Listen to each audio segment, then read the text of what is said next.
జయ శ్రీ కుసుమహరనాథ్. శ్రీ హరనాథ అపూర్వ పత్రావళి పాగల హరనాథ్ 5వ భాగము 90వ లేఖ. ప్రియాతి ప్రియమైన నా అమ్మా తమాలినీమా, ఇంతకాలంగా నీ వద్ద నుండి సమాచారమే లేకపోయేసరికి నా మనస్సులో రకరకాల చింతలు అలుముకుంటున్నాయి. అమ్మా, నిజంగా ఈ రోజున నీ వద్ద నుండి జాబు రాగానే అంతే ఆనందాన్ని పొందగలిగాను. ఎందుకని ఎందుకని తల్లి, నీవు ఇంతకాలంగా ఉత్తరమే వ్రాయలేదు? సిమ్లా నుంచి ఉత్తరం వచ్చింది. అక్కడ అందరూ క్షేమంగానే ఉన్నారు. దేవాస్, బొంబాయి ఇంకా కొన్ని ప్రదేశాలను చూచుకొని కొద్ది రోజుల క్రితమే తిరిగి వచ్చాము. అనేక కారణాల వలన ఇంటి వద్ద ప్రశాంతత లేదు. దానికి తోడు 5-6 రోజులుగా మనుమరాలి ఆరోగ్యం బాగుండక అందరికీ ఆందోళనగా ఉంటోంది. ఇక్కడ పూజనీయులైన మా అన్నగారు మా వంటకు ఉండటానికి వేరే ఏర్పాట్లు చేస్తున్నారు. ఈ విషయంలో నేను ఏ విధంగానూ భయపడటం లేదు. సర్వము శ్రీకృష్ణుని సంకల్పమేనని గ్రహించి నేను కూడా నిశ్చింతగానే నా అంగీకారాన్ని తెలియపరిచాను. అమ్మా, నేనొక నూతన ప్రపంచాన్ని ప్రవేశించబోతున్నాను. నీ కరుణాదృష్టిని కోల్పోకుందునుగాక. నీవు దయచూపుతూ ఉంటే నరకంలో ఉన్న భయం లేదు. మా నాయన, మా చిన్నాన్నలు ఎలా ఉన్నారు? అందరికీ నా విజయాలింగనములను అందజేయి. ప్రియమైన నాటు చెల్లెళ్ళు ఎలా ఉన్నారు? వాళ్ళు తమ అన్నను మరిచిపోకూడదు సుమా. అమ్మా, మళ్ళీ ఎన్నటికి మీ వద్దకు రాగలనో తెలియకుండా ఉంది. నా అమ్మ చెంతను కూర్చుని మళ్ళీ ఎన్నాళ్లకు అలా తృప్తిగా భోజనం చేయగలనో? నా అమ్మ దగ్గర కూర్చుని తినకపోతే కడుపు నిండనే నిండదు. నా ఆరోగ్యం నిజంగా బాగానే ఉన్నది. ఏమీ వ్యాకుల పడవద్దు. మీ బౌ కూడా బొంబాయి వెళ్ళింది. మీ అనుంగు బిడ్డడు హర. మిగిలిన విషయాలన్నీ శుభప్రదంగానే ఉన్నాయి.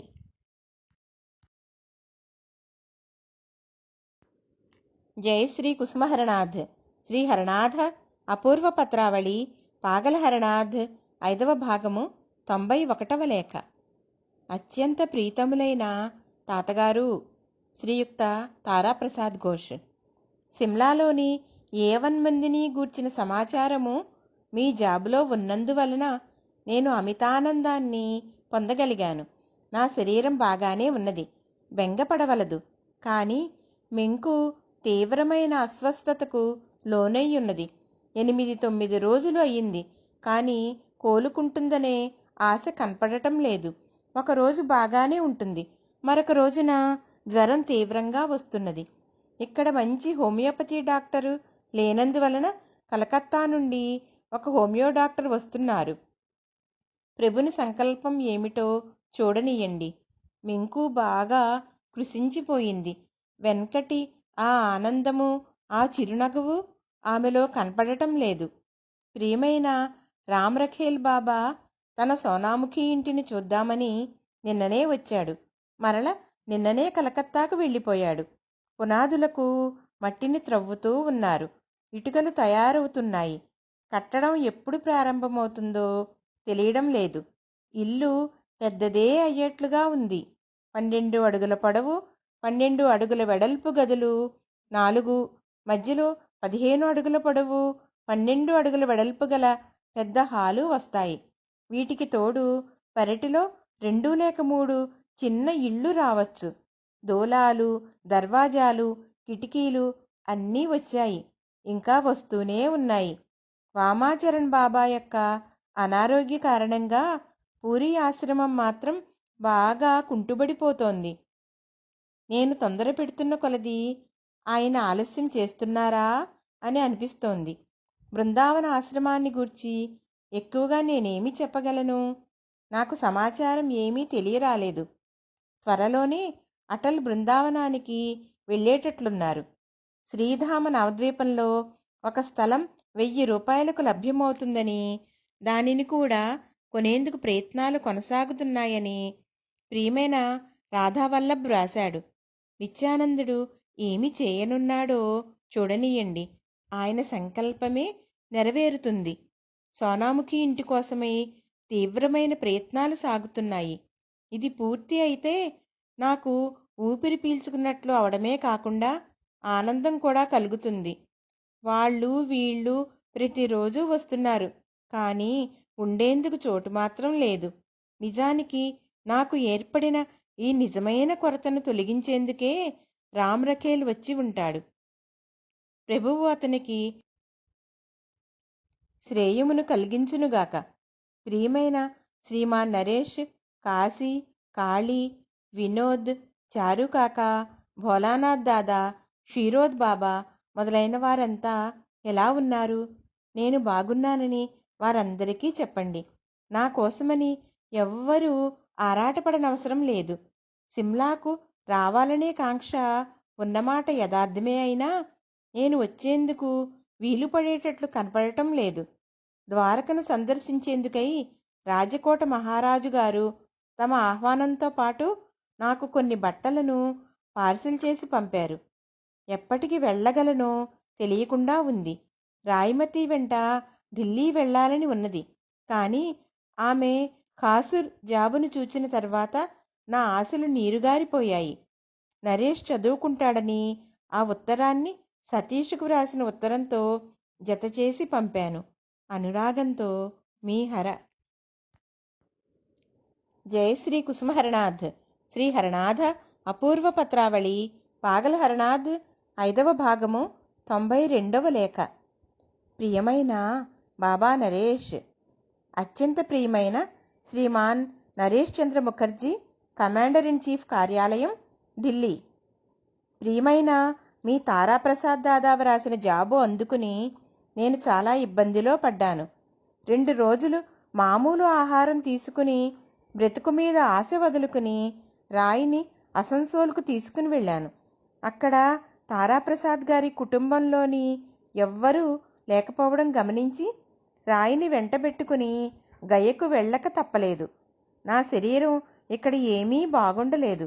నాకు ఏం జరుగుతుందో, రాయిని ఎలా పంపగలనో తెలియకుండా ఉంది.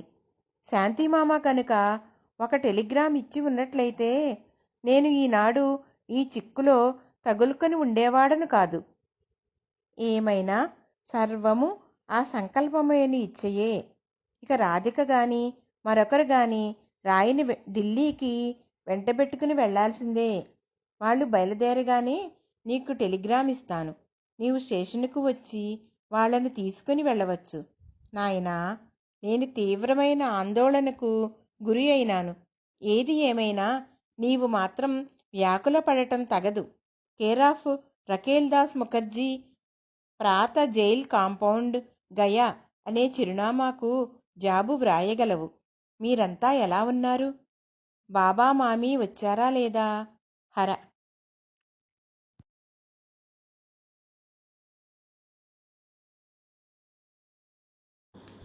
కుసుమహర కుసుమహర కుసుమహర శ్రీ కుసుమహరనాథుల దివ్య పాదపద్మాలకు నమస్కరించి, మా గురుగారు నరసింహాచార్య బాబా గారి పాదపద్మాలకు నమస్కరిస్తూ, అలాగే ఈ లేఖా విశ్లేషణలో పాల్గొన్నటువంటి మహనీయుల యొక్క పాదపద్మాలకు నమస్కరిస్తూ, మారేపల్లి వెంకటరమణ హైదరాబాద్ నుంచి మాట్లాడుతాను. 5వ భాగంలో ఈ 90వ ఉత్తరం బాబా తమాల్ని మాకు రాసినటువంటి ఉత్తరం. ఈ ఉత్తరంలో ప్రధానంగా చూడవలసినవి ఒక 2 అంశాలు. ఒకటి ఏంటి అంటే, అమ్మ తమాల్నిమా చాలా రోజులుగా ఉత్తరం రాయలేదు. దాని గురించి ఆయన వ్యాకులు పడుతూ ఉత్తరంలో రాశారు. ఎందుకు రాయలేదు ఉత్తరము అని. ఎప్పుడైతే భగవంతుడికి భక్తులు దగ్గర అవుతారో వాళ్ళ యోగక్షేమాల గురించి నిరంతరం భగవంతుడు ఆలోచిస్తాడు. యోగక్షేమం వహామ్యహం. చేత ఆ యోగక్షేమాన్ని గురించి ఎప్పుడైతే పట్టించుకోవడం మొదలవుతుందో వాళ్ళ గురించి ఆతృత కూడా అలాగే ఉంటుంది. ఒక ప్రేమ కలిగినటువంటి మానవ రూపంలో ఉన్న కృష్ణ పరమాత్మ అయినా అదే కరుణ మనకి ప్రదర్శించాడు. గజేంద్ర మోక్షంలో కూడా, గజేంద్ర మోక్ష ఘట్టం, ఆ ఘట్టంలో కూడా బాబా అటువంటి ప్రేమనే చూపించాడు. అంచేత ఏంటంటే, భగవంతుడికి దగ్గరయ్యే కొద్దీ ఏమవుతుందంటే ఆ భగవంతుడికి భక్తుడికి ఉండేటువంటి అనుబంధం వల్ల విరహం అనేటువంటిది ఒకటి వస్తుంది ఈ ప్రేమలో. ఇందులో ఒకళ్ళని విడిచిపెట్టి ఒకళ్ళు, భగవంతుడిని విడిచిపెట్టి భక్తుడు ఉండలేడు, భక్తుడు విడిచిపెట్టి భగవంతుడు ఉండలేడు. అటువంటి ఒక మానసిక స్థితికి వస్తుంది. ఆ స్థితినే బాబా ఇక్కడ అమ్మ తమాల్ని మా మీద ప్రదర్శన చేస్తున్నారు. నీ చేతితో ఇప్పుడు భోంచేస్తాను, నీ చేతితో తింటేనే నా కడుపు నిండినట్టు ఉంటుంది. ఒక చిన్న పిల్లవాడు తల్లి దగ్గర ఏ రకంగా అయితే తన ప్రేమను ప్రకటన చేస్తాడో ఆ విధంగా బాబా ఆ తమాల్ని మా తల్లికి ప్రేమను ప్రకటన చేస్తున్నారు. రెండో విషయం, ఎప్పుడైతే మనిషికి ఆధ్యాత్మిక చింతనలు పెరిగి భగవంతుడికి దగ్గరవడం మొదలెడతాడో అప్పుడు ఈ లౌకికపరమైనటువంటి బంధాలన్నీ తెలియకుండానే ఒక్కొక్కటి తెగిపోతూ ఉంటాయి. బంధువులు దూరం అయిపోతారు, భక్తులతో పరిచయాలు పెరుగుతాయి. లౌకికపరమైన విషయాల మీద ఆసక్తి తగ్గుతుంది, భగవంతుడి విషయాల మీద ఆసక్తి పెరుగుతుంది. భవబంధాలు అనేటువంటివి ఎట్లా దూరం అవుతాయి? వసుదేవ కుటుంబం విశ్వం అంతా ఆయనే, ఆయన పిల్లలే. కానీ పూర్వకాలం సమిష్టి కుటుంబాలు ఉండేవి. ఇప్పుడు బాబా యొక్క అన్నగారు ఈయన వేరే కాపురం పెట్టించాలనేటువంటి ఒక ఉద్దేశంలో ఉన్నారు. ఇప్పుడు బాబా ఒక చక్కటి మాటను ఉపయోగించారు, నేను ఇప్పుడు ఒక నూతన ప్రపంచంలోకి ప్రవేశించబోతున్నాను అని. అంటే ఉమ్మడి సంసారాల్లో ఉన్నప్పుడు సాధారణంగా ఏంటంటే ఆధ్యాత్మిక విలువలు అందరికీ సమానంగా ఉండవు. ఒక్కొక్కళ్ళకి ఒక్కొక్క రకమైనటువంటి అభిప్రాయం ఉంటుంది. ఎక్కువగా ఆధ్యాత్మిక చింతన పేరుకు ప్రపంచంలో చెప్తారే కానీ కట్టుకున్న భార్య అయినా, కన్న తల్లిదండ్రులైనా, కట్టుకున్న భర్త అయినా సరే, భార్య అయినా సరే ఆధ్యాత్మిక చింతన ఎక్కువ ఉంటే భరించలేరు. ఇది ప్రపంచంలో ఉండేటువంటి ఒక బలహీనత.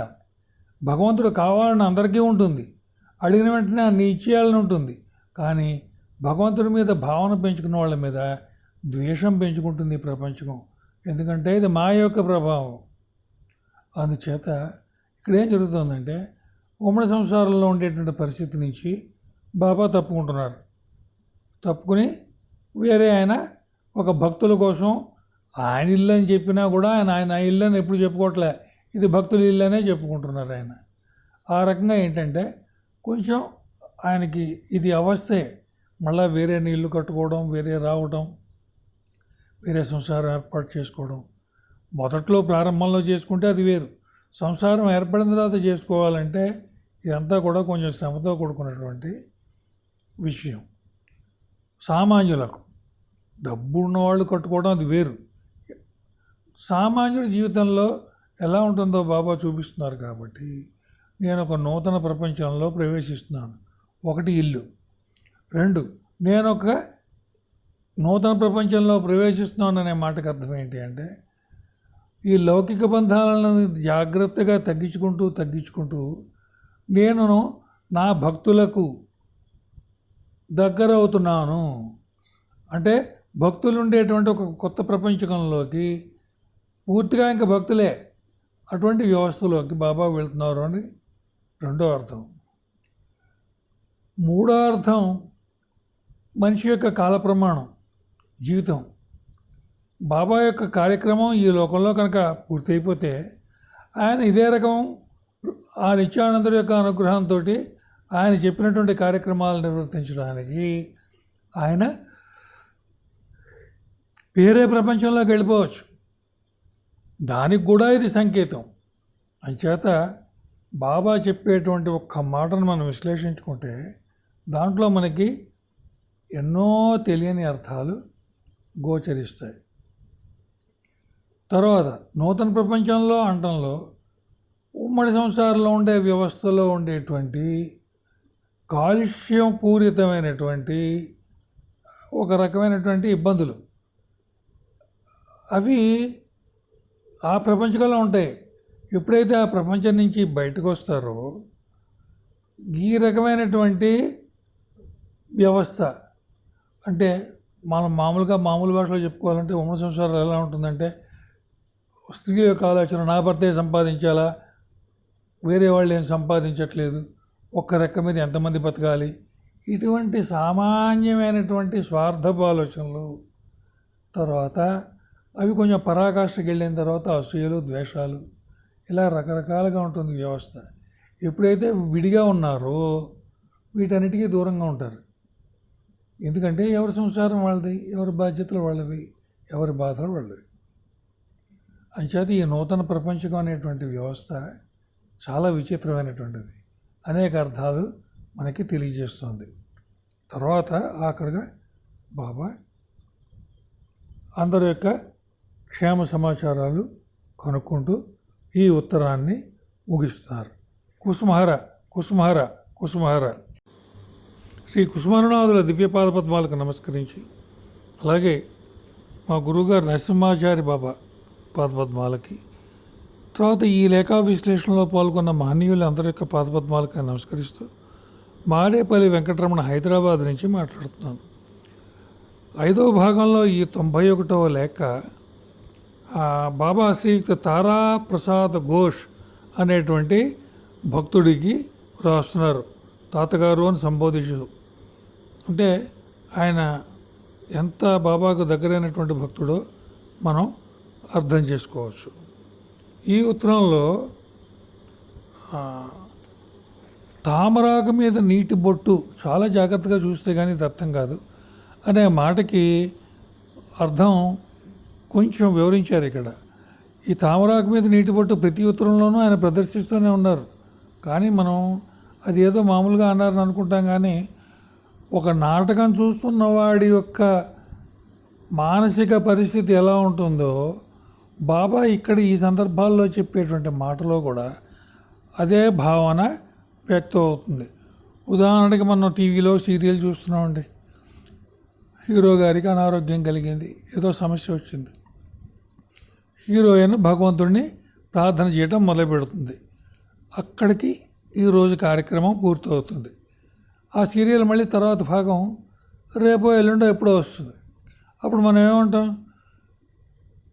హీరోకి అవస్థ ఉంది కాబట్టి హీరోయిన్ గారు భగవంతుడికి ప్రార్థన చేస్తున్నారు, భగవంతుడు మరి ఈ సమస్యను ఎలా తిప్పుతాడో చూద్దాం అని చెప్పి మనం బయట నుంచి అనుకుంటాం.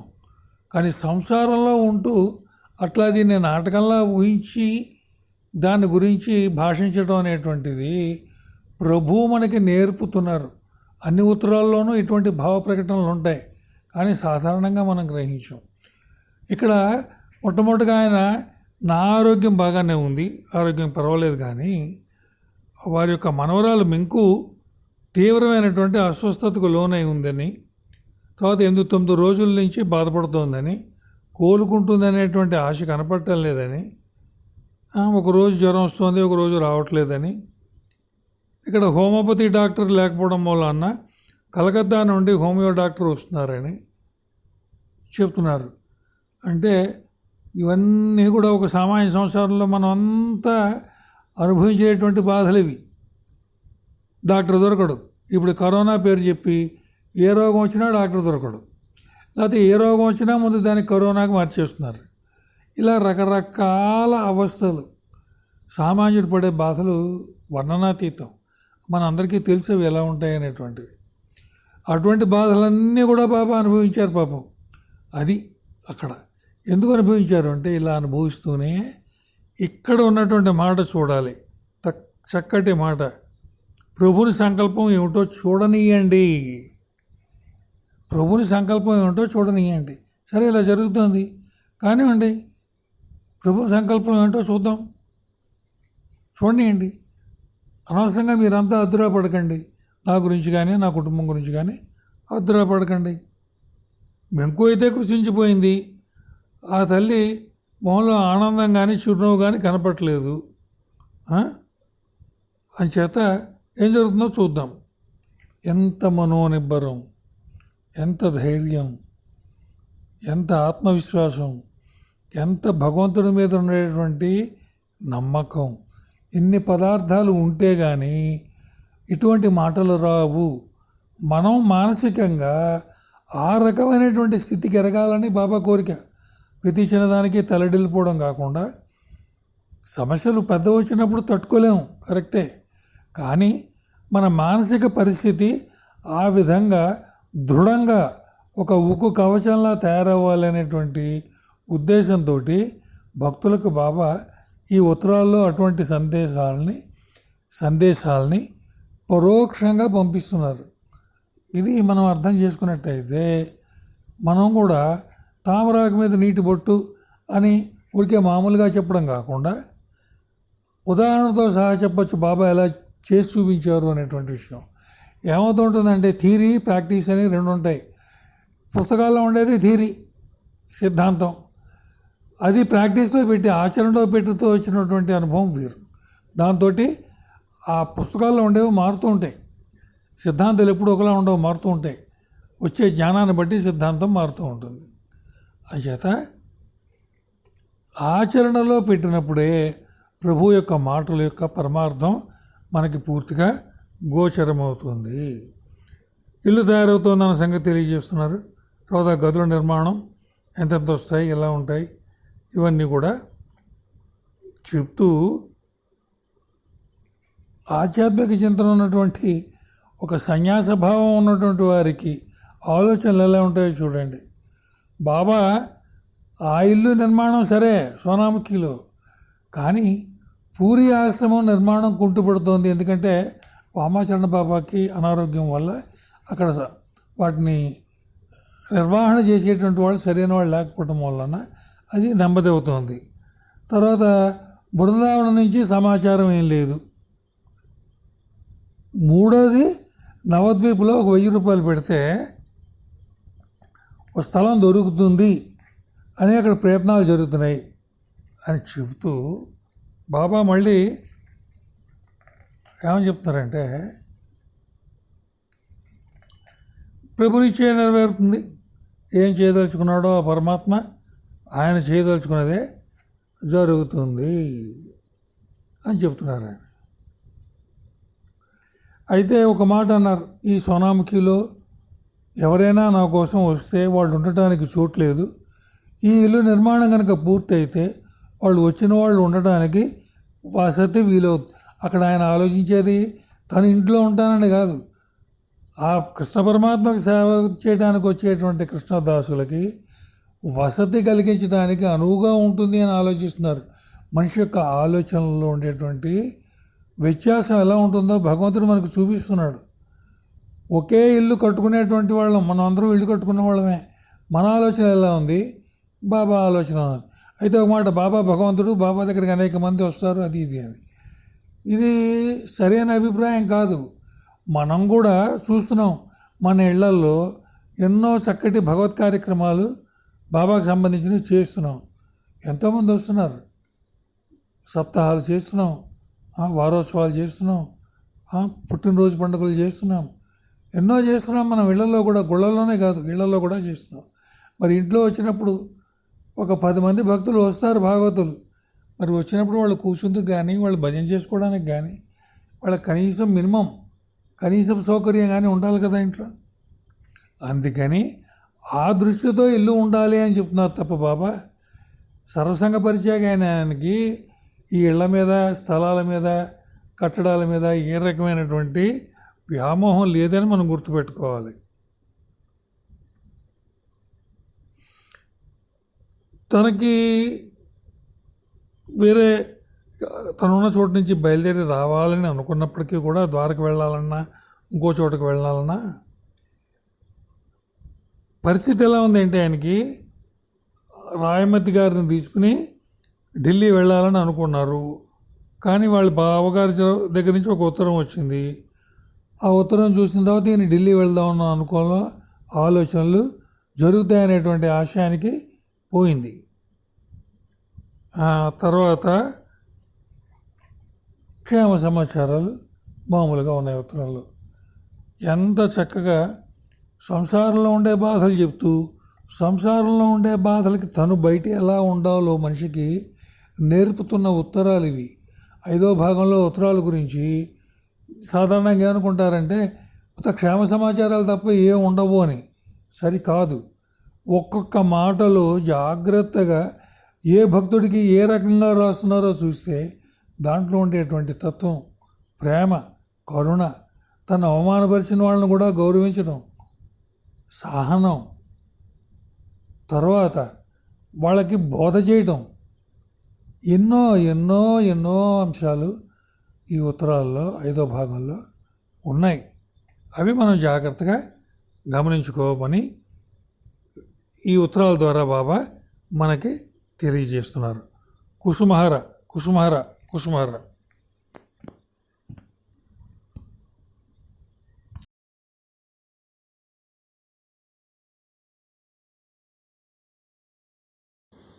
కుసుమహర కుసుమహర కుసుమహర.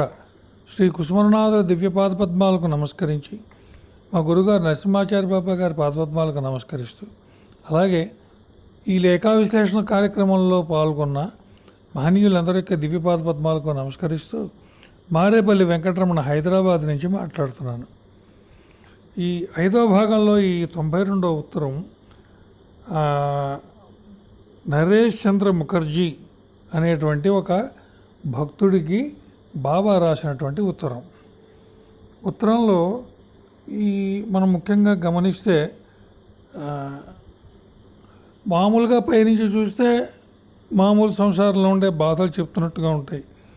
కానీ బాధలు ఉన్నప్పుడు ఎలా వాటిని తట్టుకోవాలి అనేటువంటిది బాబా అనేక ఉత్తరాల్లో ఆయన అనుభవాలు, ఆయన ఎలా ఆచరిస్తున్నాడో చెప్తూ తెలియజేస్తున్నారు. ఇక్కడ కూడా ఆయన ఎన్నో ఉత్తరాలు, ఇది ఉత్తరం చాలా చిన్నదైనప్పటికీ ఎన్నో ఇబ్బందులకు గురై ఉన్నారు ఈ ఉత్తరం రాసినటువంటి సమయంలో. ఆయన తారాప్రసాద్ బాబా రాసిన జాబ్ అందుకుని చాలా ఇబ్బందిలో పడ్డాను అన్నారు. అంటే ఈయనకి ఏదో ఒక కార్యక్రమం తలపెట్టారు. ఆ కార్యక్రమానికి తారాప్రసాద్ గారి యొక్క సహాయం కావాల్సి వచ్చింది.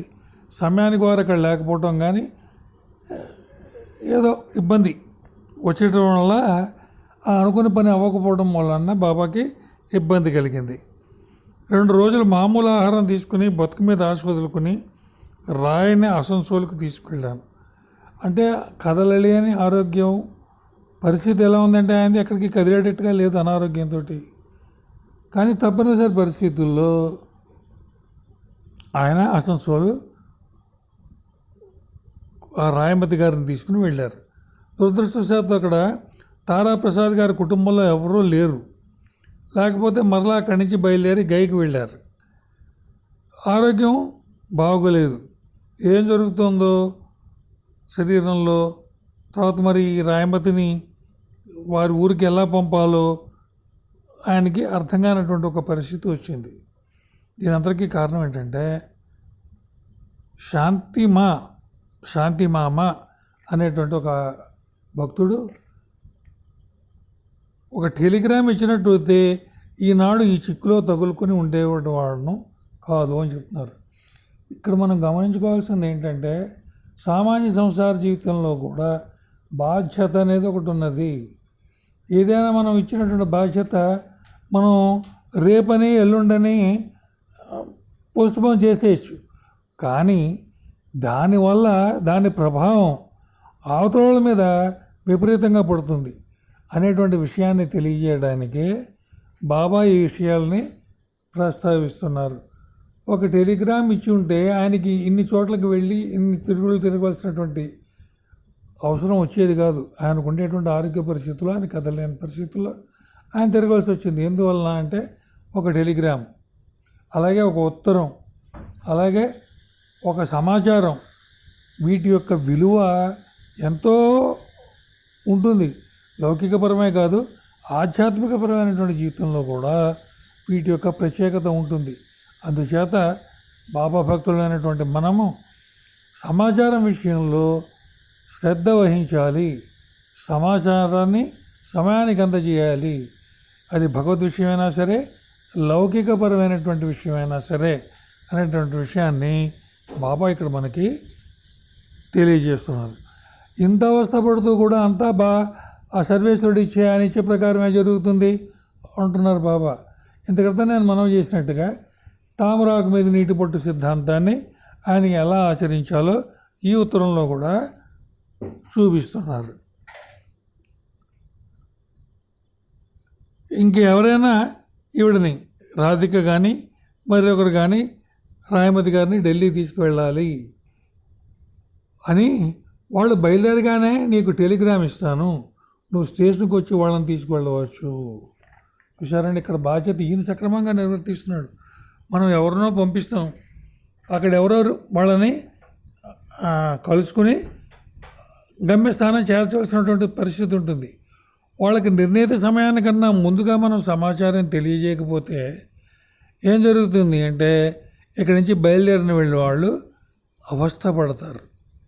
అందుచేత మనం ఈ విషయాన్ని లౌకిక విషయాల్లోనూ ఆధ్యాత్మిక విషయాల్లోనూ కూడా ఆలోచిస్తే ఏదైనా కూడా ఒక ప్రధానాంశం భగవత్ సంబంధమైనటువంటి విషయం ఉంది అన్నప్పుడు దాన్ని ముందుగా తెలియజేయడం అనేటువంటిది ఒక కనీస అవసరం, బాధ్యత కూడా. తర్వాత ఆఖరిగా ఆయన నేను తీవ్రమైన ఆందోళనకు గురయ్యాను అంటున్నారు. ఎందుకు ఆందోళన గురయ్యారు? అని గంటో బాగలేనందుక, రాయమతి గారిని పంపలేనందుక, శాంతిమామ ఉత్తరనాయనందుక, లేకపోతే వేరే కారణమా? ఇవేవి కాదు. నువ్వు దేనికి వ్యాకుల పడవద్దు అని చెప్తున్నారు.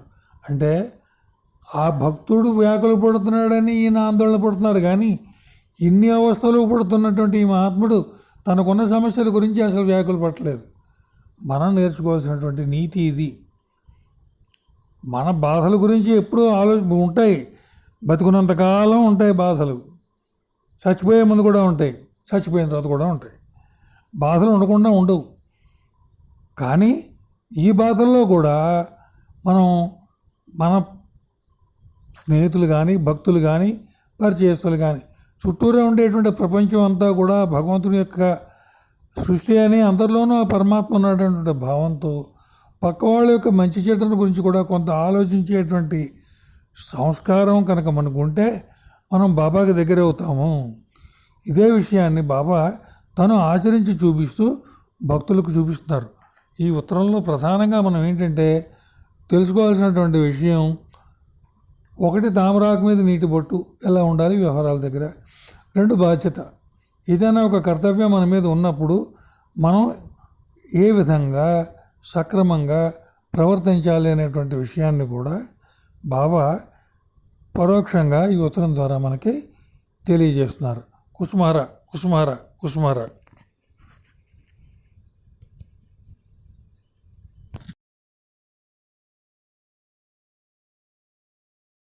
జై బోలో శ్రీ కుసుమహర్నాథ మహాప్రభుకి జై. అటల్ బిహారీ నాంది శారీమా తల్లికి, గురుదేవులు సచాలన్నయ్య గారికి నమస్కారములతో. సుజాత తెనాల నుండి ఈరోజు 5వ భాగం 90వ లేఖని ప్రభు ప్రసాదంగా వివరించడం జరుగుతోంది. ఈ లేఖని ప్రియాతి ప్రియమైన నా అమ్మ అంటూ తమ్మాల్ని మాకి రాస్తున్నారు. అయితే అమ్మ దగ్గర నుంచి చాలా రోజుల నుంచి సమాచారమే లేదట.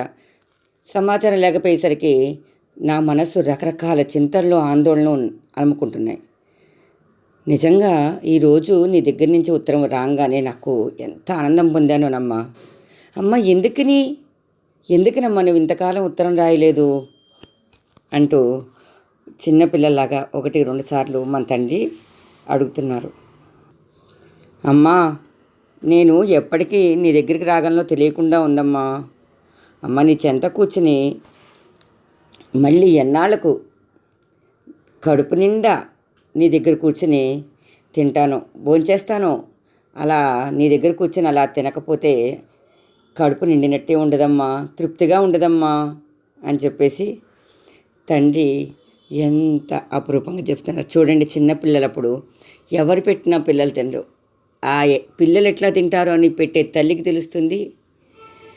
తల్లి పిల్లల అవసరానికి వాళ్ళకి ఏం కావాలో అన్నీ చేస్తుంది.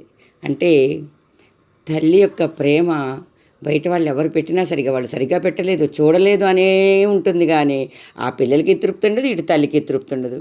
ఈ విషయం నీ అనుంగు బిడ్డడు అంటూ చక్కగా ప్రభు ప్రేమతో అమ్మకి రాస్తున్నారు.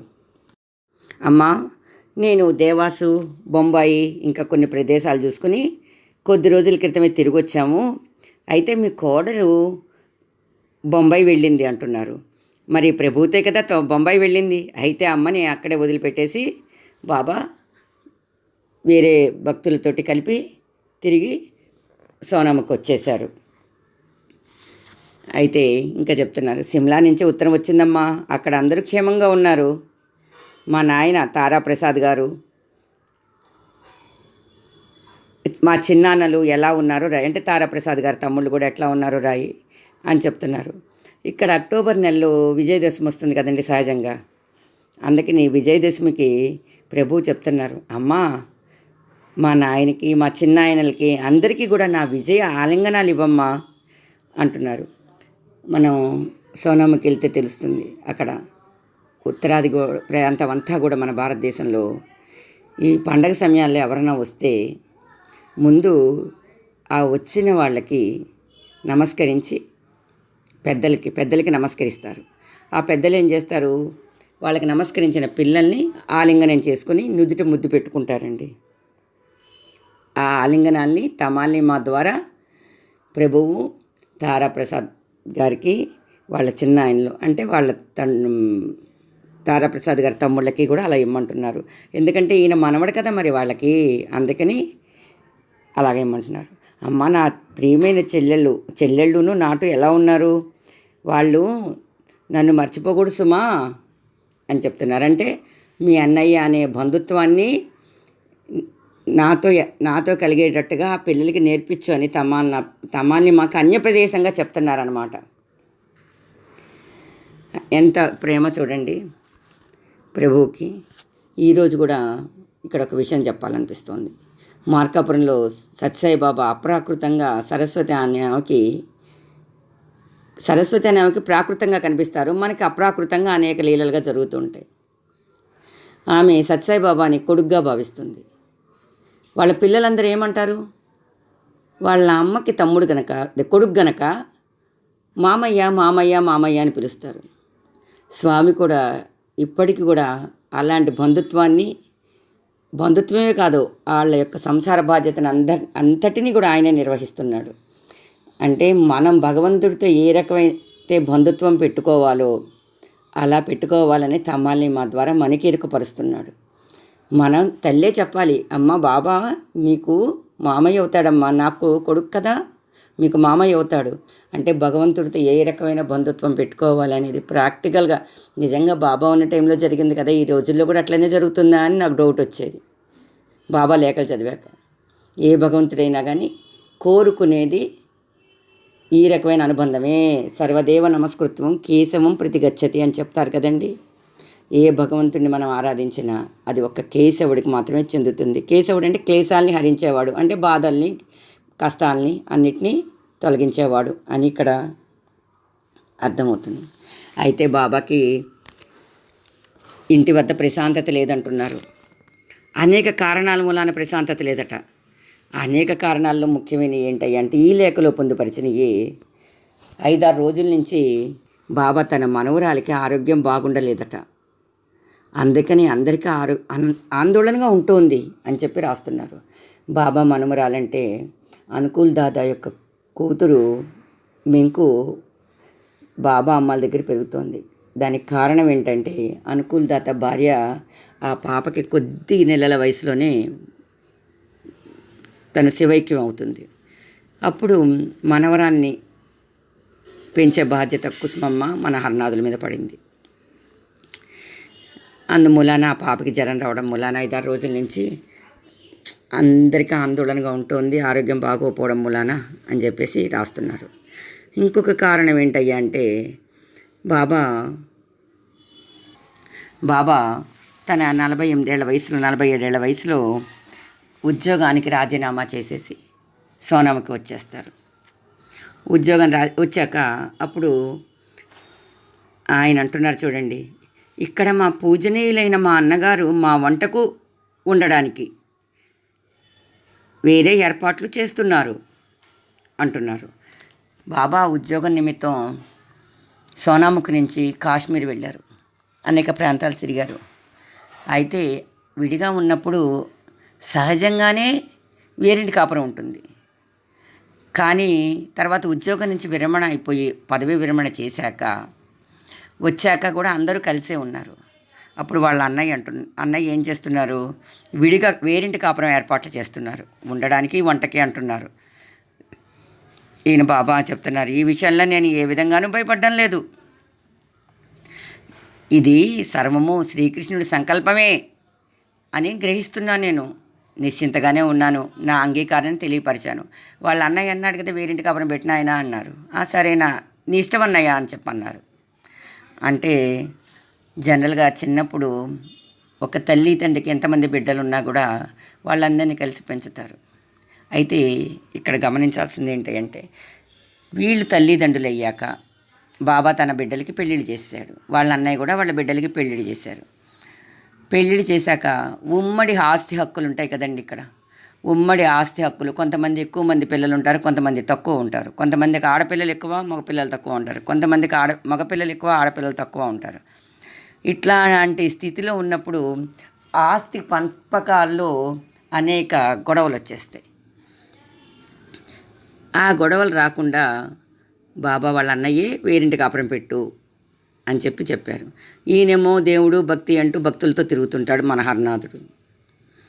మరి ఇంటి బాధ్యత, ఇంటికి వచ్చే వాళ్ళందరూ కూడా ఎక్కువైపోతారు, బంధువర్గం పెరుగుతుంటుంది. బంధువుల అంటే భక్త బృందం మూలాన మానసికంగా భక్త బృందం మూలాన రాకపోకలు ఎక్కువ ఉండడం మూలాన ఇంట్లో ఖర్చులు పెరుగుతూ ఉంటాయి. పిల్లల పెళ్ళిళ్ళు, పురుళ్ళు, వీటన్నిటి మూలాన కూడా ఖర్చులు పెరుగుతూ ఉంటాయి. అందుమూలాన వాళ్ళ అన్నయ్య అంతకుముందు ఇంకొక లేఖలో చెప్పారు, మా అన్నయ్యకి డబ్బు వ్యామోహం పట్టుకుంది అని చెప్తారు. ప్రతి ఇంట్లో కూడా ఇట్లా జరగడం మూలాన కూడా ఖచ్చితమైన విషయమే ఈ విషయం, నేను అంగీకారం తెలియపరిచాను అని చెప్తున్నారు. ఎందుకంటే అన్నదమ్ములు కలుస్తారు, తోడుకోడళ్ళు కలుస్తారు, కానీ వాళ్ళ పిల్లల దగ్గరికి వచ్చేసరికి వాళ్ళు కలవచ్చు, కలవకపోవచ్చు. ఎవరి ఆస్తులు వాళ్ళకుంటే వాళ్ళ బాధ్యతలు తెలుస్తాయి కదండి. అందుకని చెప్పేసి నేను కూడా నిశ్చింతగానే నా అంగీకారాన్ని తెలియపరిచాను అని చెప్తున్నారు. ఈ విషయాలన్నిటి మూలన బాబాకేమో ప్రశాంతత లేదు అని చెప్తున్నారు. అమ్మా, నువ్వు నన్ను దయతో మళ్ళీ తమాలి మా అమ్మకి మళ్ళీ చెప్తున్నారు, అమ్మా నేను ఎట్లా ఉన్నా కూడా నీ కరుణా దృష్టిని కోల్పోకుందును కాకమ్మా, నీ దయ ఉంటే నరకంలో ఉన్నా కూడా నాకు భయం లేదమ్మా అని చెప్తున్నారు. మరి ఎట్లాంటి పరిస్థితులు వచ్చినా పాండవుల తల్లి అయిన కుంతి యొక్క ప్రార్థన మూలాన పాండవుల అరణ్యవాసంలో ఉన్నా కూడా కృష్ణుని యొక్క ప్రేమని, కృపని పొందగలిగారు. అట్లానే లక్ష్మణుడు 14 సంవత్సరాలు అరణ్యవాసానికి సీతారాములతో వెళ్ళినా కూడా వాళ్ళ సుమిత్ర తల్లి కోరుకుంది, నాయన నువ్వు మీ అన్నయ్యని వదిని క్షేమంగా చక్కగా చూడు నాయన, వాళ్ళకి కంటికి రెప్పలా రాత్రి పగలు కాపాడిన ఆయన, వాళ్ళని అరణ్యాల్లో అనేక రకాల క్రూర మృగాలు ఉంటాయి, రాక్షసులు ఉంటాయి, ఎన్ని ఉంటాయి. అంటే ఆ తల్లి యొక్క దీవెనల మూలాన ఆయన ఆ 14 సంవత్సరాలు నిద్రపోకుండా అన్నని కాచుకున్నాడు. ఆ విధంగా అమ్మ నేను నరకంలో ఉన్నా కూడా నాకేం భయం లేదు, నువ్వు నీ దయ ఉంటే, అంటే నా బిడ్డల్ని నాయనా నువ్వు క్షేమంగా చూడు, నువ్వు రక్షించని తల్లి ఎప్పుడైతే బిడ్డల కోసం ప్రార్థన చేస్తుందో ఆ తల్లి యొక్క ఆజ్ఞని భగవంతుడు కూడా మేరలేరట అని ఇక్కడ తల్లి దీవెన వలన సాక్షాత్తు ఆ భగవంతుడే నిజం చేస్తాడు గనక అమ్మ నీ దయ్యని మాత్రం నేను ఎప్పుడూ కోల్పోకుందును కాకుండా, నీ కృపాదృష్టిని నేను కోల్పోకుందును కాకమ్మా అని చెప్పేసి ఎంతో ప్రేమగా నీ అనుంగు బిడ్డడు అని మన హరనాథుడు తన ప్రేమని ఇరుకుపరుస్తున్నాడు. ఇక్కడ అందరూ 5వ భాగం లేఖల్ని మనకేమో అర్థం కావట్లేదు అని అనుకుంటారు. వాటిని ప్రభువు స్వయంగా ఆచరించి మన జీవితానికి మార్గదర్శకత్వం వహిస్తున్నారు. కనుక మిగిలిన లేఖలు మొదటి భాగం, 2వ భాగం అవన్నీ కూడా సమాజంలో వ్యక్తి ఎట్లా ఉంటాయని చెప్తారు. 3వ భాగంలో కుటుంబంలో వ్యక్తి ఎట్లా ఉన్నారని చెప్తారు. 4వ భాగంలో ఒక వ్యక్తి యొక్క వ్యక్తిత్వం ఎట్లా, నడవడిక ఎలా ఉండాలని చెప్తారు. కానీ 5వ భాగంలో పర్సనాలిటీ డెవలప్మెంట్ అంటారు చూడండి, పర్సనాలిటీ డెవలప్మెంట్లో ప్రభువు స్వయంగా ఆచరించి మనం సమాజంలో ఎట్లా ఉండాలి, కుటుంబాల్లో ఎట్లా ఉండాలి, వ్యక్తిగతంగా ఎట్లా ఉండాలి, అన్ని విషయాలు స్వయంగా చెప్పారు. ఈ 5వ భాగం ఉంటే మనకు కూడా కష్టాలు వచ్చినప్పుడు, బాధలు వచ్చినప్పుడు, ఇంటి కుటుంబ సమస్యలు వచ్చినప్పుడు, పిల్లలకు అనారోగ్యం వచ్చినప్పుడు, ఇంకా పిల్లలు ఉద్యోగంలో రాకముందు చదువుకుంటున్నారా లేదా, అసలు వ్యవసాయం గురించి ఇది అదని కాదండి, ప్రతి విషయం ఎంతో వివరంగా చెప్పారు. ప్రభువు ఆచరించి మనకి వివరంగా చెప్పారు. ఏ సమయంలో మనం ఎట్లా స్పందించాలి, దాని యొక్క ఫలితం ఏంటని చాలా వివరంగా చెప్పారు. గనక వీటిని మనం అన్ని విషయాలు కూడా అంత శుభప్రదంగా ఉన్నాయి అని చెప్పంటున్నారు. ఇక్కడ అమ్మ నీ దగ్గర కూర్చుని నీ అనుంగ బిడ్డ అని చెప్పేసి రాశారు కదా, నీ దగ్గర కూర్చుని భోంచేస్తే కానీ నాకు తృప్తిగా ఉండదమ్మా అంటున్నారు. అప్పుడు బాబా రిటైర్డ్ అయ్యి వచ్చేసి 48 సంవత్సరాల వ్యక్తి, ఉద్యోగం రిజైన్ చేశాక పెద్దవారు కదా మరి. కానీ తమ్మాల్ని మా అమ్మ వయసు ఎంత అయ్యా అంటే 20 సంవత్సరాలు. ఇక్కడ వయసుతో సంబంధం కాదు, మనం గమనించాల్సింది ఎదుట వాళ్ళని ఆదరించే మనసున్నదా లేదా, తన బిడ్డలను ఆదరించినట్టు తోటి బిడ్డలను ఆదరిస్తోందా లేదా, తోటి ఇంటికి వచ్చిన అతిథుల్ని అభ్యాగ్యతలను ఆదరిస్తోందా లేదా, ప్రభువు చూసేది అది. అంటే ఇంట్లో ఉన్న తన సొంత పిల్లలతో పాటు ఇంట్లో ఉన్న వాళ్ళని, వచ్చిన బంధువుల్ని బాంధవుల్ని కూడా ఆదరించే మనసు తమ్మాల్ని మాకు సంపూర్ణంగా ఉన్నది. అందుమూలాన ప్రభుని యొక్క ప్రేమ పొందగలిగింది. ఒక్క తమ్మాల్ని మా మూలాన బాబా ఆమె అన్నదమ్ముల్ని, అటు పుట్టింటి వైపు వాళ్ళని, ఇటు అత్తింటి వైపు వాళ్ళని, అందరూ ఒక్క తమ్మాల్ని మా అమ్మ మూలాన మిగిలిన యొక్క అందరి ప్రేమ ప్రభువు పొందుతున్నారు. అంటే ఒక వ్యక్తి మూలాన వాళ్ళ కుటుంబంలో ఇటువైపు పుట్టింటి వారు అత్తింటి వారు కూడా ప్రభుని యొక్క దివ్య ఆశీస్సుల్ని పొందుతున్నారు. కనుక మనం కూడా ఒక్కళ్ళ మూలాన భగవంతుడి మీద ఆధారపడితే మన కుటుంబం మొత్తం, మన బంధువులు బాంధవులు అందరూ, ఫ్రెండ్స్ అందరూ కూడా, సన్నిహితులందరూ కూడా ప్రభుని ప్రేమను పొందుతారని అర్థమవుతోంది ఈ లేఖ ద్వారా. కుసుమహార కుసుమహార కుసుమహార.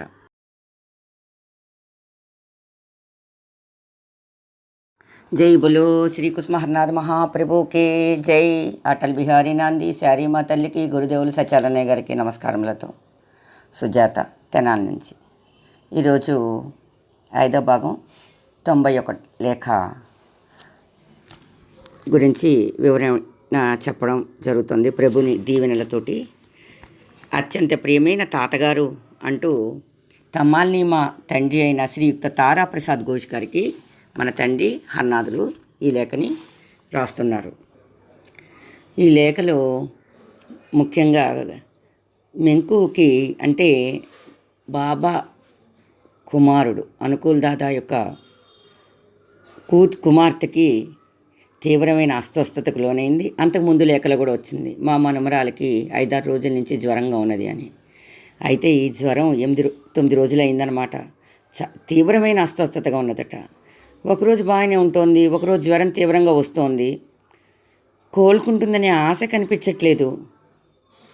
వెనుకటి ఆనందం, ఆ చిరునవ్వు ఆమెలో కనపడట్లేదు. మెంకు బాగా కృషించిపోయింది అని చాలా బాధపడుతున్నారు మన ప్రభువు. మనకొస్తే ఏమి బాధ ఉండదు, కానీ పిల్లలకి ఏదన్నా అనారోగ్యం వచ్చిందంటే తల్లులకి ఆకాశము భూమి కలిసిపోతాయి అన్నంత బాధ వచ్చేస్తూ ఉంటుంది.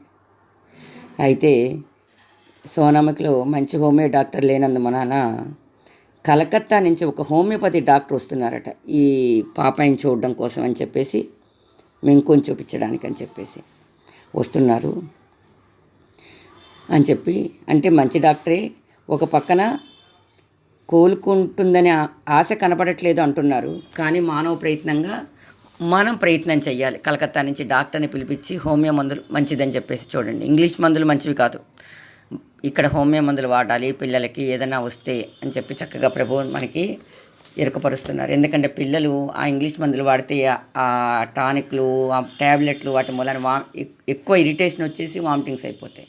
పిల్లలు తీయటి మందులు అనుకోండి చక్కగా వేసుకుంటారు. దాని మూలాన మంచి డాక్టర్ ఎవరైనా ఉంటే కనుక దాని మూలాన తొందరగా కూడా పిల్లలకి తగ్గిపోతుంది. అని చెప్పేసి. అయితే మనం ఏమనుకుంటాం, పిల్లలు ఇలా ఉంది అని చెప్పేసి అనుకున్నా కూడా మనం మనసులో ఏ భావం ఉండాలి?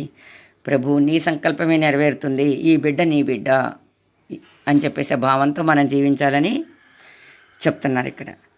ప్రభుని సంకల్పం ఏమిటో చూడనియండి అంటే ఆయన సంకల్పం ద్వారానే మనం నడుస్తున్నాం కదా, మన చేతిలో ఏం లేదు. లేకపోతే 200 కిలోమీటర్ల దూరం నుంచి కలకత్తా నుంచి సోనాముకి వచ్చి ట్రీట్మెంట్ చేయడం ఏంటండి?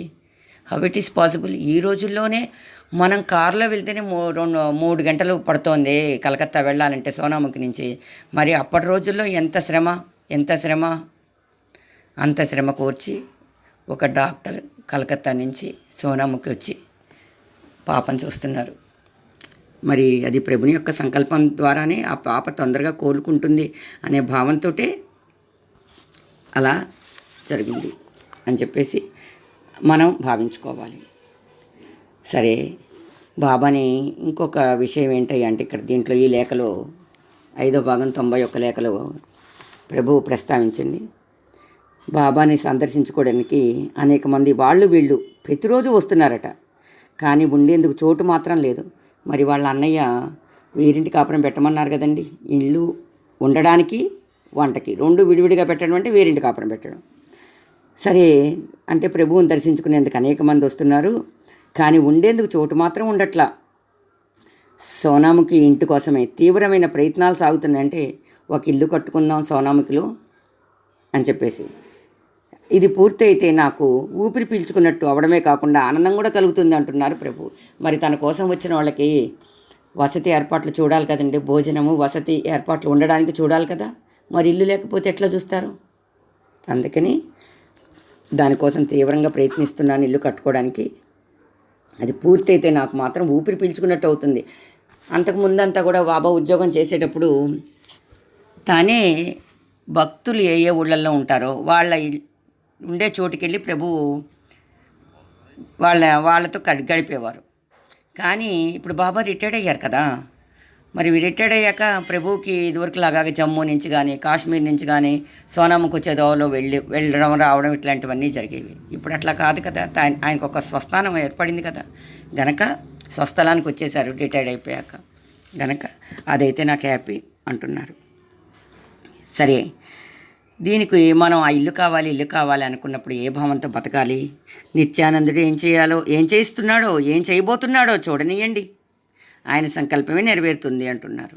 అంటే మనకి ఇల్లు కావాలి, నీకోసం ఇంతమంది వస్తున్నారు నాయన, నీ బిడ్డలు భగవత్ సాంగత్యం కావాలని, భక్తుల సాంగత్యం కావాలని ఇంతమంది వస్తున్నారు నాయన అనుకుంటే మనం అనుకోవాలి, మన కోసం కాదు ఇల్లు కట్టుకునేది, అది కృష్ణుడి యొక్క ఇల్లు, నిత్యానందుడి యొక్క ఇల్లు అనే భావంతో ఉండాలి అని చెప్తున్నారు.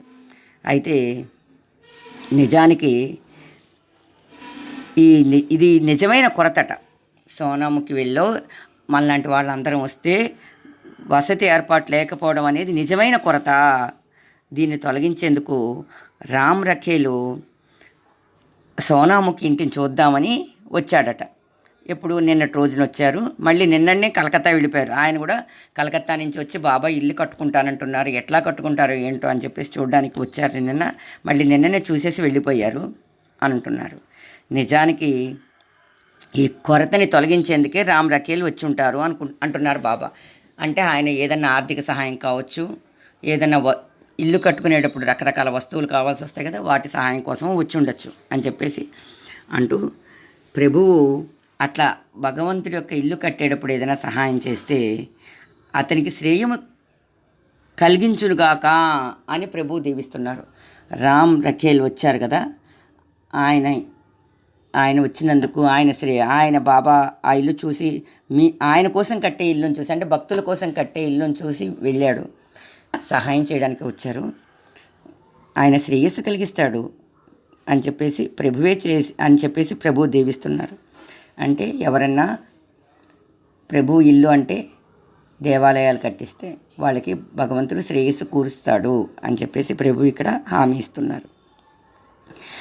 ఆ ఇల్లు ప్లాన్ ఎట్లా ఉంటుందో కూడా ఈ లేఖలో రాస్తున్నారు. ఈ రోజున ఇప్పుడు ప్రస్తుతానికి పునాదులకి మట్టిని తవ్వుతున్నారు అని చెప్పేసి అంటున్నారు. ఇప్పుడు 1913 సంవత్సరం దసరా టైంలో రాస్తున్నారు. అక్టోబర్ 1913లో ఈ లేఖ రాశారు. ఆ లేఖ అంటే 107 సంవత్సరాల క్రితం. ఇప్పుడు మన ప్రభువు యొక్క నివాస స్థానం అని మనం వెళ్ళిన ప్రతిసారి సోనాముఖిలో దర్శించుకొస్తాను చూడండి, ఆ ఇల్లు యొక్క పునాదులకి మట్టిని తవ్వుతున్నారు. ఇటుకలు కూడా అప్పుడు రెడీమేడ్గా అమ్మేవాళ్ళు కాదు, అవి కూడా తయారు చేసేవాళ్ళు. అవి తయారవుతున్నాయి. ఆ ఇంటి ప్లాన్ ఎట్లా ఉందంట, 12 అడుగుల పొడవు, 12 అడుగుల వెడల్పు అన్న గదులు 4, మధ్యలో 15 అడుగుల పొడవు, 12 అడుగుల వెడల్పు గల పెద్ద హాల్ వస్తాయన్నారు. మరి మనం బాబా ఇంటిని చూసినప్పుడు మధ్యలో అంతా పెద్ద వరండా వస్తుంది. అటు 2 గదులు, ఇటు 2 గదులు. ఆ వరండాలో ఒక గది వస్తుంది, వెనక ఉన్న గదిలోకి ఒక తలుపులు వస్తాయి. దీనికి తోడు పెరట్ లోపల 2-3 చిన్న ఇళ్ళు రావచ్చు. ఆ 2-3 చిన్న ఇళ్ళు ఎందుకు? ఒకటి వంటగది. అప్పటి రోజుల్లో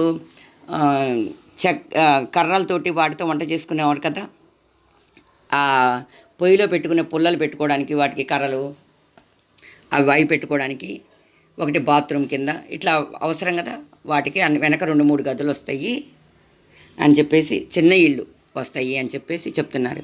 ఇప్పటికి కూడా ఆ ఇంట్లోనే బాబాకి నైవేద్యం పెట్టాలంటే మన నిమాయి బాబా వాళ్ళ పని అమ్మాయి వచ్చి బాబా ఎప్పుడైతే కట్టిన ఇల్లు ఉందో ఆ ఇంట్లోనే ఇప్పటికీ బాబా ప్రసాదం తయారు చేయడం మేము గమనిస్తూ ఉంటాం.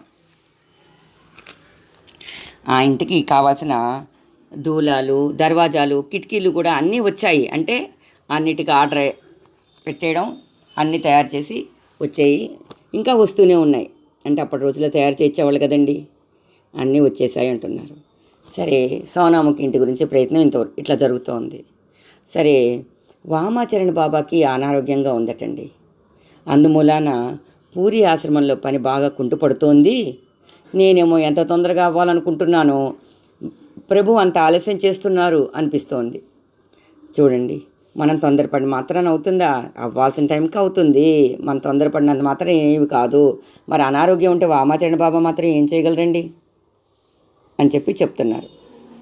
దాంతోపాటు బృందావన ఆశ్రమం గురించి నేనేం చెప్పలేను. మరి కిందటి లేఖల్లో 300 రూపాయలు అడ్వాన్సు ఇచ్చేస్తాం. ఢిల్లీ నుంచి తారాప్రసాద్ గారు వచ్చి రిజిస్ట్రేషన్ చేయించమన్నారు అంతకుముందు లేఖల్లో. అయితే ఈ బృందావన ఆశ్రమం ఎంతవరకు పని వచ్చిందో నాకేం తెలియట్లేదు. దాని గురించి నేనేం చెప్పలేను, నాకేం లెటర్స్ రాలేదు. అయితే త్వరలో అటల్ బిహారీ నాంది గారు బృందావనానికి వెళ్ళేట్టున్నారు. ఆయన వెళ్ళాక, ఆయన లెటర్ రాశాక నేను నాకు తెలుస్తుంది ఏ విషయం కానీ బృందావనం ఆశ్రమం గురించి అని చెప్పేసి అంటున్నారు. ఇంకా శ్రీధామ నవద్వీపంలో కూడా ఒక స్థలం 1000 రూపాయలకి లభ్యమవుతుంది. దానిని కొనేందుకు ప్రయత్నాలు కొనసాగుతున్నాయని ప్రేమైన రాధావల్లభు రాశారు. అంటే నవద్వీపంలో కూడా ఒక స్థలం కొని దాన్ని ఆశ్రమం కట్టడానికి రాధావల్లభ్ సీల్ గారు ప్రయత్నిస్తున్నారు అని చెప్పేసి బాబా రాస్తున్నారు. అయితే ఓ పక్కన సోనాముఖి, ఒక పక్కన పూరి, ఒక పక్కన బృందావనం, నవద్వీపంలో ఈ 4 చోట్ల కూడా ఒకేసారి ఈ పనులన్నీ మొదలైనవి. ఇవన్నీ నిత్యానందుడు ఏం చేయనున్నాడో చూడనండి. ఆయన సంకల్పమే నెరవేరుతుంది. మరి నిత్యానందుడు అంటే హర్నాథుడే కదా, హర్నాథుడు అంటే నిత్యానందుడే. అంటే 4 యొక్క ధామాలు, చార్ధామ్ అంటాను చూడండి, 4 యొక్క ధామాలు కూడా ప్రభువు ఎన్నుకొని అక్కడ ఉండాలి. అలా తన ప్రభు యొక్క ఆశ్రమాలు ఉండాలి. అక్కడ మనం వెళ్ళి, ఇక్కడ మన ఇంట్లో ఎవరు చూడలేదు, మనం ఒక్కడలే ఉన్నామని బాధపడకుండా అట్లాంటి ఆశ్రమాల్లో ప్రభు చింతనతో కాలం గడపాలి అని చెప్పేసి ప్రభుని యొక్క కోరిక. మరి ఖచ్చితంగా ప్రభు సంకల్పం నెరవేరుతోంది కదండి ఇప్పటికీ. ఇంకా అంతేకాదు, సిమ్లాలోని 50 మంది గురించి సమాచారం మీ జవాబులో ఉన్నది.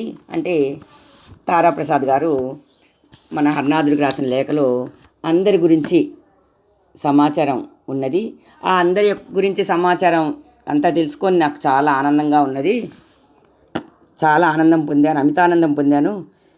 బహుశా తారాప్రసాద్ గారు కూడా అంటే మనవణ్ణి సిమ్లాకి రావాలని కోరుకుంటున్నట్టున్నారు. కోరుకుండం మూలాన బాబా చెప్తున్నారు, సిమ్లాకి రావాలని నాకు కూడా కాంక్ష ఉన్నది నాయన, కానీ నేను వచ్చేందుకు వీలు పడేట్లుగా కనపడట్లేదు అని చెప్పి చెప్తున్నారు. ఎందుకని వీలు పడట్లేదంట? పూర్వం ఇల్లు కట్టేటప్పుడు బయట ఊళ్ళకి అంటే పొరుగు ఊళ్ళకి వెళ్ళకూడదు అని చెప్పేవారు. ఎందుకంటే ఇంటి పని ఇల్లు చేసి చూడు, ఇల్లు కట్టి చూడు, పెళ్లి చేసి చూడు అని చెప్పే సామెత ఉన్నది. ఇల్లు కట్టాలంటే అనేక మందితోటి పని కలిసిన పని, వడ్రంగి వాళ్ళు కావాలి, తాపీ వాళ్ళు కావాలి, మట్టి పని వాళ్ళు కావాలి, ఉప్పరి పని వాళ్ళు కావాలి, ఆ తయారు చేసేవాళ్ళు కావాలి, చెక్క పని వాళ్ళు, వీళ్ళందరూ కావాలి. అవన్నీ ఎంతోమందితో వందలాది మందితో శ్రమతో కూడుకున్న పని ఇల్లు కట్టడం అంటే. మరి అట్లాంటప్పుడు యజమాని ఇల్లు కట్టించే యజమాని పొరుగోళ్ళకి వెళ్ళిపోయారనుకోండి, పని వాళ్ళకి పని ఏం చేయాలని చెప్పేవాళ్ళు లేకపోతే వాళ్ళు కూడా వేరే పనిలో చేరిపోతారు. వేరే పనిలో చేరిపోతే వీళ్ళ ఇంటికి వచ్చి వీళ్ళు కట్టడానికి ఉండదు. అందుమూలాన మన డబ్బులు కూడా ఇల్లు కట్టించడానికి ఏర్పాటు చేసుకున్న డబ్బులు వ్యర్థంగా ఖర్చు అయిపోతాయి, పని వాళ్ళకి ఇవ్వడానికి ఉండదు. వస్తువులు ఆ ఇంటికి కావాల్సిన సరంజామా, కట్టడానికి కావాల్సిన సరంజామా కొనడానికి కూడా చేతిలో డబ్బులు ఉండవు. ఇల్లు పనిలో మధ్యలో ఆగిపోతుంది. అందుకని కట్టడానికి నేను వచ్చేందుకు వీలు పడేటట్లు కనిపెట్టట్లేదు అని చెప్పేసి మన తండ్రి చెప్తున్నారు. అంతేకాదు, అందుకని ఇల్లు కట్టేటప్పుడు బయటికి వెళ్ళకూడదు అని చెప్పే మాట అంత చక్కగా చెప్తున్నారు. మనం అర్థం చేసుకోవాలి. ప్రియమైన శ్రీమాన్ నరేషు, కాళీ, కాశీ, వినోద్ బాబా, చారు కాక, భోలానాథ్ దాదా, క్షీరోద్ బాబా మొదలైన వారందరూ ఎట్లా ఉన్నారు? నా శరీరం బాగానే ఉంది, బెంగపడవద్దు, నేను బాగా ఉన్నానని వాళ్ళందరితో చెప్పండి. నా కోసమని నా శరీరం బాగుంది, నా కోసమని ఎవ్వరు కూడా ఆరాటపడవద్దు, బెంగపడవద్దు అని చెప్తున్నారు. అందరికీ తెలియపరచండి అని కూడా చెప్తున్నారు. అయితే మన హర్నాథ ప్రభువు ద్వారకి రావాలని రాజకోట మహారాజు గారు ఆహ్వానం పంపారట. ఆహ్వానం పంపడంతో పాటు అప్పటి రోజుల్లో రాజుల యొక్క మర్యాదలు ఎలా ఉంటాయంటే మనం సినిమాల్లో చూస్తాము. చిన్నప్పుడు చందమామ కథల్లో చదువుకునేవాళ్ళం. మన హర్నాథుని రావడం కోసం అని చెప్పేసి చక్కగా ఆయన స్థితికి, ఆయన రాజుగారు కదా, మన హర్నాథుడిని అంత గౌరవంగా పిలిచేటప్పుడు కూడా ఆయన స్థితికి తగ్గట్టుగా మన హర్నాథుడు ఉండరు కదండి, సామాన్య కుటుంబీకుడు మన తండ్రి గనక ఆయన ఏం చేశారట, బట్టలు పార్సల్ చేసి కూడా పంపారట మన తండ్రికి రాజకోట మహారాజు గారు. మరి నేను ఎప్పటికి వెళ్తానో నాకు తెలియకుండా ఉంది. మరి ఇల్లు కట్టుకుంటున్నారు కదండి, మరి ఎప్పటికి వెళ్తారో ఎట్లా తెలుస్తుంది, తెలియదు అని చెప్పమంటున్నారు. రాయమతిని తీసుకుని నరేష్, తన అల్లుడు ఢిల్లీలో ఉన్నాడు. నరేష్ ఢిల్లీకి వెళ్ళాలన్నది. అయితే బాబా ఇలా ఆలోచిస్తున్నారంటే రాయమతి మన తండ్రి హర్నాథులు అదే పుట్టింట్లో ఉన్నదన్నమాట. అయితే రాయమతి బావగారు ఒక ఉత్తరం రాశారట. ఏం రాశారు? నరేష్ చదువుకుంటాడు అని చెప్పేసి జాబు రాశారట. అంటే పూర్వం రోజుల్లో నరేష్ చదువుకుంటాడని నరేషే చెప్పచ్చు కదా మామగారికి, మన హర్నాథ ప్రభువుకి. అలా చెప్పలేదండి, వాళ్ళ అన్నయ్యతోటి ఉత్తరం రాయించారు. వాళ్ళ అన్నయ్యతో ఉత్తరం రాయించాక ఆ ఉత్తరం చూసి మన తండ్రి చాలా ఆయన ఆశలన్నీ నీరుగారిపోయినాయి అంటున్నారు. ఒక పక్కన ఇల్లు కట్టుకోవాలి, పిల్లల బాధ్యతలు, సంసార బాధ్యతలు, సంసార పోషణ ఇవన్నీ ఉన్నాయి కదా, ఎందుకంత ఆశ నీరుగారిపోయాను అనుకున్నా. పూర్వం రోజుల్లో చిన్నప్పుడే పెళ్లి చేసేవారు. అల్లుడు కూడా చిన్నవాడే. అల్లుడు చిన్నతనం మూలాన ఇంకా చదువుకునే వయసులోనే ఉంటారు వాళ్ళు. అప్పటి రోజుల్లో అల్లుళ్ళని మామగారులే బయట ఊళ్ళకి పంపించి చదివించుకునేవారు. చదివించి మంచి ఉద్యోగం వచ్చేలాగా అల్లుడిని తయారయ్యేలాగా చేసేవారు. ఇక్కడ ఉదాహరణ ఏంటంటే, మా చిన్న మేనత్త భర్తని మా తాతగారు చదువుకుంటానంటే కలకత్తా పంపించి కాశీ యూనివర్సిటీ ఉంది కదండి, ఆ యూనివర్సిటీలో చదివించారటండి. ఆ యూనివర్సిటీలో చదివించడానికి ఎంత డబ్బు ఖర్చు అయిందో, ప్రతి నెల డబ్బులు పంపించాలి కదా వాళ్ళకి, మనీ ఆర్డర్లు, అక్కడ ఉండడానికి వసతి, హాస్టల్ అన్నీ కావాలి కదా, చాలా ఖర్చు అయింది అని మా నాన్నగారు చెప్పడం. అంటే మా నాన్నగారికి బావగారే అవుతారు కదా, తన చిన్నక్క భర్త. చివరికి పెళ్లి ఖర్చులు, అప్పటి రోజుల్లో 5 రోజుల పెళ్ళిళ్ళు, పెళ్లి ఖర్చులు, మళ్ళీ పుట్టింటికి వస్తే ఆడపిల్ల నెల్లాళ్ళు ఉంచుకోవడం, మళ్ళీ వెళ్ళేటప్పుడు ఎన్నో సామాన్తోటి పంపించేవారు. చీర, సార, ఇంట్లో కావాల్సిన సరుకుల దగ్గర నుంచి అన్నీ పంపించేవారు. వాళ్ళ పిల్లలకి బట్టలు అన్నీ. సంవత్సరానికి ఒకసారి వచ్చేసి ఓ నెల్లాళ్ళ నుండి వెళ్ళి అన్నీ తీసుకెళ్ళేవారు. దాంతోపాటు భర్త వేరే ఊళ్ళో ఉండి ఎక్కడ మన మన ఏపీ ఎక్కడ కలకత్తా కాశీ ఎక్కడ చెప్పండి, అంత దూరం పంపించి చదివించేవారు. అప్పుడు మరి నా ఆశలన్నీ నీరుగారిపోయాయి. మరి నేను ఎట్లా సంసారాన్ని మెయింటైన్ చేయగలను అని చెప్పేసి బాబా బాధపడిపోతున్నారు. నిజంగా ఈ రోజుల్లో మనకు కూడా ఇదే జరుగుతోంది. మనం కూడా మన పిల్లల్ని చదివించడానికి ఎన్ని లక్షల డొనేషన్స్ కడుతున్నాము. వాళ్ళు పెద్దయ్యాక మనం చూస్తారు చూడరని కాదు, మళ్ళీ అవన్నీ తీర్చుకోవాలంటే తల్లిదండ్రులుగా ఎంత బాధపడుతున్నాం చూడండి. ఇదే విషయం ఆ రోజుల్లో కూడా కొడుకుల్నే కాదు అల్లుళ్ళను కూడా చదివించాల్సిన పరిస్థితి మూలాన మామగారులు ఎంత బాధపడిపోతున్నారో అనేది మన తండ్రి స్వయంగా అనుభవించి రాస్తున్నారు. ఈ ఉత్తరాన్ని ఏం చేశారట, తారాప్రసాద్ ఘోష్ గారికి అంటే తాతయ్య గారికి పంపించేదానికి వాళ్ళ బహుశా సతీష్ అనే అతను కూడా తారాప్రసాద్ గారి కుమారుడు అనుకుంటాను. ఆయనకి ఉత్తరం రాస్తూ ఈ నరేష్ వాళ్ళ అన్నయ్య అంటే రాయిమతి యొక్క బావగారు రాసిన ఉత్తరం కూడా జత చేసి పంపాను అని చెప్తున్నారు. అంటే నేను ఎంత బాధపడుతున్నానో, సొంత తాతగారిలాగా భావిస్తున్నారు కదా. నేనేం తప్పు బాధపడట్లే కదా నాన్న తాత అని చెప్పేసి అల్లుడి యొక్క అన్న ఖాసూర్ అంటారట బెంగాలీలో. ఆయన రాసిన ఉత్తరము సతీష్కు అంటే తారాప్రసాద్ ఘోష్ గారి కుమారుడికి రాసిన ఉత్తరంతో జత కలిపి మీకు పంపిస్తున్నాను, మీరు చదవండి అని చెప్పేసి బాబా ఈ లేఖని అనురాగంతో మీ హర అంటూ ముగిస్తున్నారు. కిందటి లేఖలో 90వ లేఖలోనేమో కొత్త ఇల్లు కట్టుకోవడం, శ్రీధామ బృందావనంలో, నవద్వీపంలో, పూరి ఆశ్రమంలో, సోనాముఖిలో 4 ఇళ్ళు కట్టుకోవడం. ఒక కుటుంబీకుడు కూడా సోనాముఖిలో తన ధనంతో కట్టుకోవాలి. 3 ఆశ్రమాల్లో ప్రజాధనంతో చందాల రూపంలో వసూలు చేసి కట్టాలి. ఇవన్నీ ఎంత కష్టమైన పనులు చూడండి, ఎంత కష్టమైన పనులు. చందాలే వసూలు చేస్తారా? ఇక్కడ సొంత ఇంటి కోసం ఖర్చు పెట్టుకునేది, పనులతో పని పురమాయించుకోవడానికి ఎన్ని పనులుంటాయి. మనిషి ఎంత నలిబిలైపోతారు. దాంతోపాటు మన బోటి భక్తులు నాయనా బాబా నాకు ఒంట్లో బాగలేదు బాబా అంటే మన వ్యాధులను బాధల్ని ఆయన మళ్ళీ స్వీకరిస్తూ అసలే ఈ మళ్ళీ మనవరాళ్ళకి ఒంట్లో బాగోపోతే మళ్ళీ దానికోసం డాక్టర్ని పిలిపించి అసలు ఒక విషయం కాదు, అష్టావధానం అంటారా శతావధానం అంటారా, మళ్ళీ అంతమందికి మనలాంటి భక్తులకి ఎంతోమందికి మళ్ళీ లేఖలు రాయడము, జవాబులు రాయడము. అసలు ఇది ఒక సామాన్యుడు చేయగలిగే పనేనా? కాదు. ఆయన సాక్షాత్తు భగవంతుడు కాకపోతే ఒకే సమయంలో రిటైర్డ్ అయిన మొదలు పదవీ విరమణ అనంతరం ఇన్ని పనులు టేకప్ చేస్తూ తోటి వాళ్ళతో ఏ విధమైన బంధుత్వం బాంధవ్యం అనుబంధాన్ని పెంచుకుంటున్నారు. ఆశ్చర్యంగా ఉంది. ఒక పక్కన కుటుంబంలో అన్నగారు వీరింటి కాపురం పెట్టమన్నారు. మనవరాలికి ఒంట్లో బాగలేదు. ఆ మనవరాల్ని చూడాల్సిన రావడం కారణం ఏంటంటే అనుకూల్ దాదా భార్య పసిబిడ్డగా ఉన్నప్పుడే, మెంకు పసిబిడ్డగా ఉన్నప్పుడే మరణిస్తుంది. అప్పుడు అమ్మ బాబా ఇద్దరు.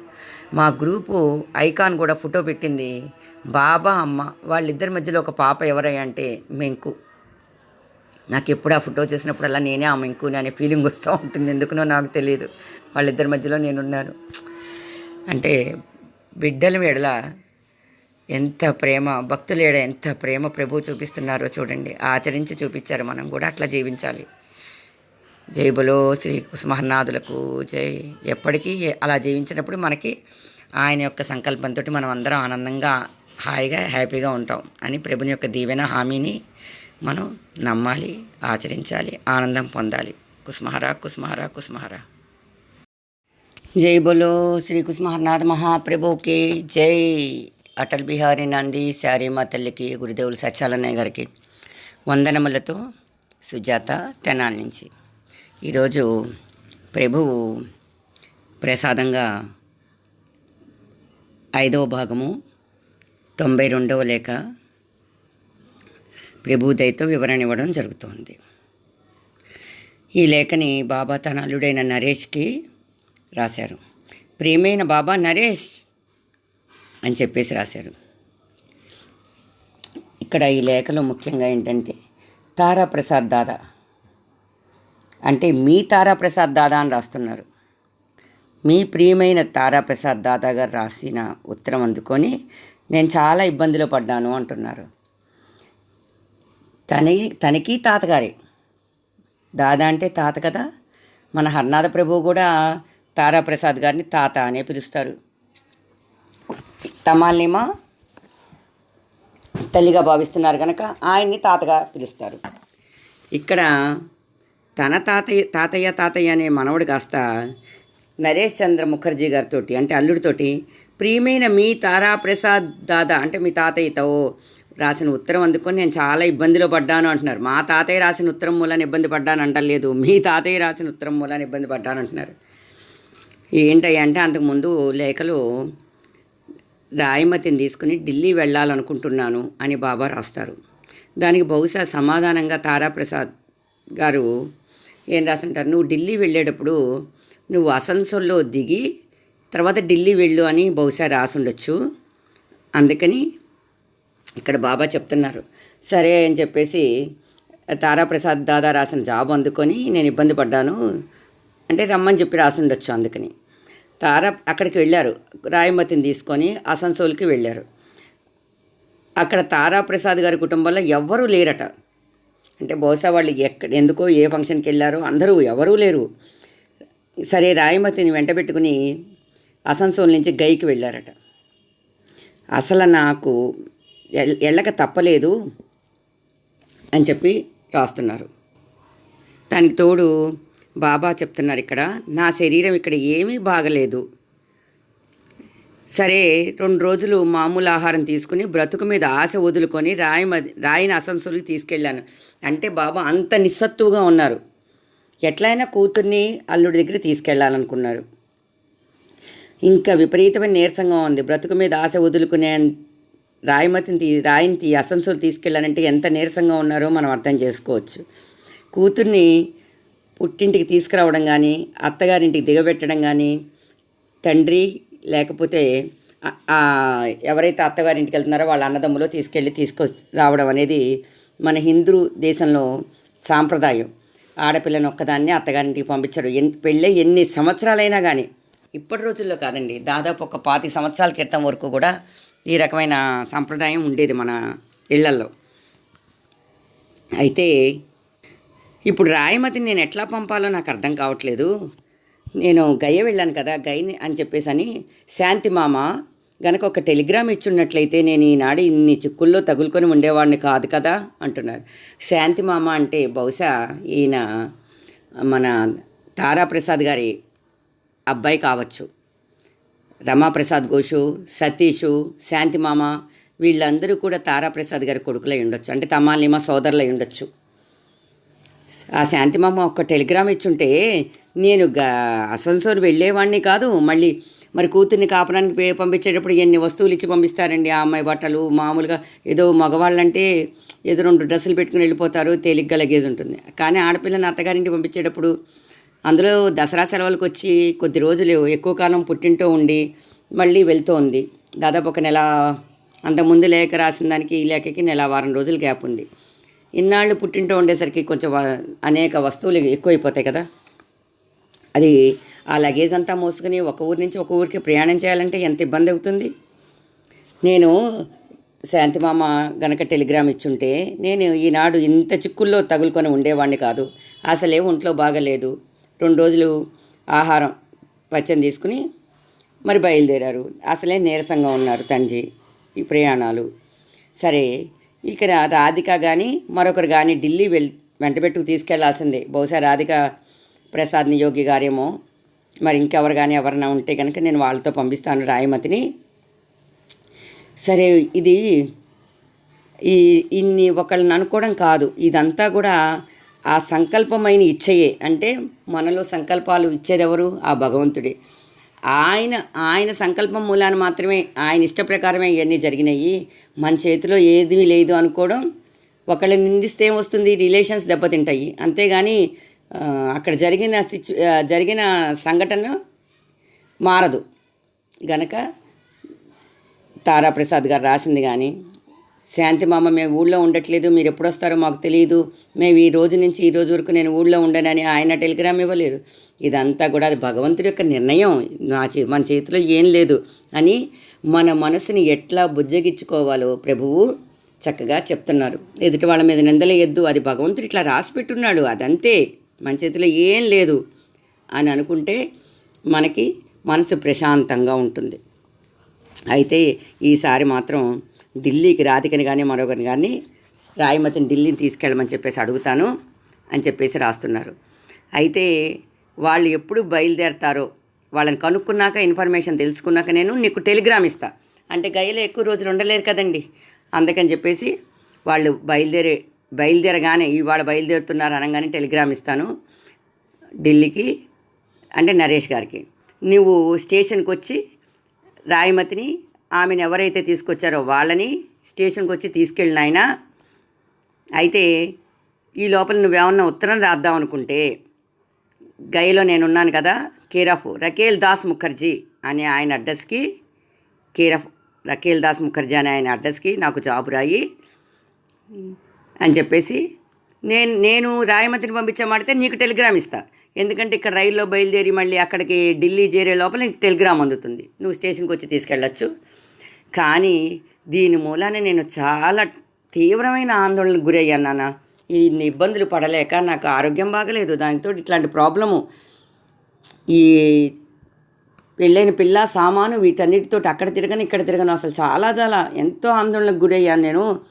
ఏంటి ఇట్లా జరిగిందని చెప్పేసి, సరే ఏదో జరిగిపోయింది అయితే జరిగిపోయింది, నేను నా కర్మ కొద్దీ నేను ఆందోళనకు గురయ్యాను. కానీ సరే నువ్వేం వ్యాకులు పడమాకు, ఏంటి ఏదేమైనా నువ్వేం టెన్షన్ పడక్కర్లేదు, ఈ చిరునామాగా జవాబు రాయి, బాబా మామి వచ్చారా లేదా అని చెప్పేసి అంటున్నారు మన తండ్రి హరినాథుడు. అంటే ఎవరన్నా మనని రాయమన్నప్పుడు మనం వాళ్ళ ఇంటికి వెళ్ళే ముందు వాళ్ళు ఒకవేళ మనం రాయమన్న సంగతి వాళ్ళు వస్తే వాళ్ళే తెలియచేస్తారు, కానీ అశ్రద్ధ చెయ్యొచ్చు. మనని రమ్మన్నారు వాళ్ళు, సరే వాళ్ళు ఎప్పుడు వస్తారో మనకి తెలియదు, మన ప్లాన్స్ ఏవో మనకుంటాయి, మనం వెళ్ళిపోతాం. అట్లానే తారాప్రసాద్ దాదా కూడా అట్లా వెళ్ళిపోయారు. బాబాని రమ్మని రాశారు, ఆయన ఎప్పుడు వస్తారో తెలియదు, సరే అని వీళ్ళ ప్రయాణం వీళ్ళు వెళ్ళిపోయారు. కానీ అక్కడికి వెళ్ళే టైంకి వీళ్ళు లేరు. గనక మనం ఎప్పుడు ఎక్కడికన్నా వెళ్ళాలనుకుంటే, ఎవరింటికన్నా వెళ్ళాలనుకున్నా, ఏ ప్రయాణం మీద వెళ్ళాలనుకున్నా ఇన్ టైంలో మనం కనుక్కొని, ఈ రోజుల్లో ఫోన్స్ వచ్చినాయి కదండి, నేను ఇట్లా బయలుదేరుతున్నాను, నేను ఇట్లా వస్తున్నాను, మీరు ఉంటారు కదండి, మీకు ఇబ్బంది లేదు కదండి అని చెప్పి కనుక్కొని మనం వెళ్ళాలి. కానీ ఇలా ఇబ్బంది పడడం అనేది సర్వ సంకల్పమైన ఇచ్చయే, మనకి సంకల్పాలు ఇచ్చేది ఆయనే అని చెప్పి మనసు సర్దిపుచ్చుకొని రెండోసారి ఇట్లాంటి తప్పు జరగకుండా, ఇలాంటి టెన్షన్ పడి ఆందోళన పడకుండా మనం జాగ్రత్త తీసుకోవాలి అంటూ మన జీవితంలో ఎట్లాగా జీవించాలనేది మన తండ్రి చాలా చక్కగా ఈ లేఖ ద్వారా వివరించారు. జేబులో జయశ్రీ కుసుమహరనాథ్. మాతా ప్రభువులు కుసుమహరనాథుల దివ్య చరణాలకు నా ప్రణామాలు. పత్రావళి గోష్ఠి సభ్యులకు నా హృదయపూర్వక నమస్కారాలు. ఈశ్వర ప్రసాద్, తిరుపతి నుండి. ఈరోజు పాగల్ హరనాథ్ లేఖావళి 5వ భాగంలో 90, 91 మరియు 92 లేఖలకు వివరణ ఇవ్వడం జరుగుతున్నది. ముందుగా 90వ లేఖను చూద్దాము. ఈ లేఖను హరనాథుడు పూజ్య శ్రీమతి తమాలిని మాకు వ్రాసారు. లేఖను పరిశీలించి చూస్తే, ప్రియాతి ప్రియమైన నా అమ్మ అని తమాలిని మాను సంబోధిస్తున్నాడు హరనాథుడు. తనను ప్రాణప్రదంగా ప్రేమించే తన తల్లి జాబు కోసం ఎదురు చూశాడు హరనాథుడు. అందుకే ఆ తల్లి వద్ద నుండి ఉత్తరం ఆలస్యమైనందుకు రకరకాలుగా ఆందోళన చెందాడు. అలా ఎదురు చూసిన తర్వాత ఆమె వద్ద నుండి ఉత్తరం రాగానే తన ఆనందానికి అవధులు లేకుండా పోయిందని హరనాథుని మాటల్లో మనకు అర్థమవుతుంది. ఆ విధంగా ఉత్తరం ఆలస్యం అవ్వడానికి గల కారణాన్ని ఆతురతగా అడుగుతున్నారు హరనాథుడు. తర్వాత లేఖలో హరనాథుడు అంటున్నారు, సిమ్లా నుంచి ఉత్తరం వచ్చింది, అక్కడ అందరూ క్షేమంగానే ఉన్నారు అని. అంటే బహుశా సిమ్లాలో ఉన్న తమాలిని మా తండ్రి గారైన శ్రీ తారాప్రసాద్ ఘోష్ గారు తదితర కుటుంబ సభ్యులు అందరూ క్షేమంగా ఉన్నారు, విచారమేమీ అవసరం లేదని శ్రీమతి తమాలిని మాకు హరనాథుడు తెలియజేస్తున్నారు. ఇంకా లేఖలో హరనాథుడు తాను దేవాస్, బొంబాయి ఇంకా కొన్ని ప్రదేశాలను చూసుకుని కొద్ది రోజుల క్రితమే తిరిగి వచ్చామని తెలియజేస్తున్నారు. లేఖలో హరనాథుడు అంటున్నారు, అనేక కారణాల వలన ఇంటి వద్ద ప్రశాంతత లేదు.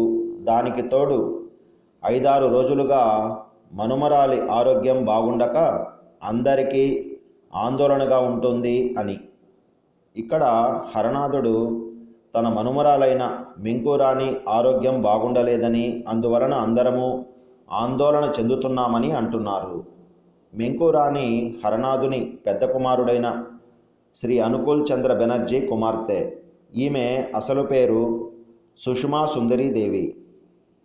అంటే ఇక్కడ హరనాథుడు తనకు ప్రశాంతత లేకపోవడము, తాను ఆందోళన చెందడము వంటి విషయాలను తాను తల్లిగా భావించే తమాలిని మాకు చెప్పుకుంటున్నాడు.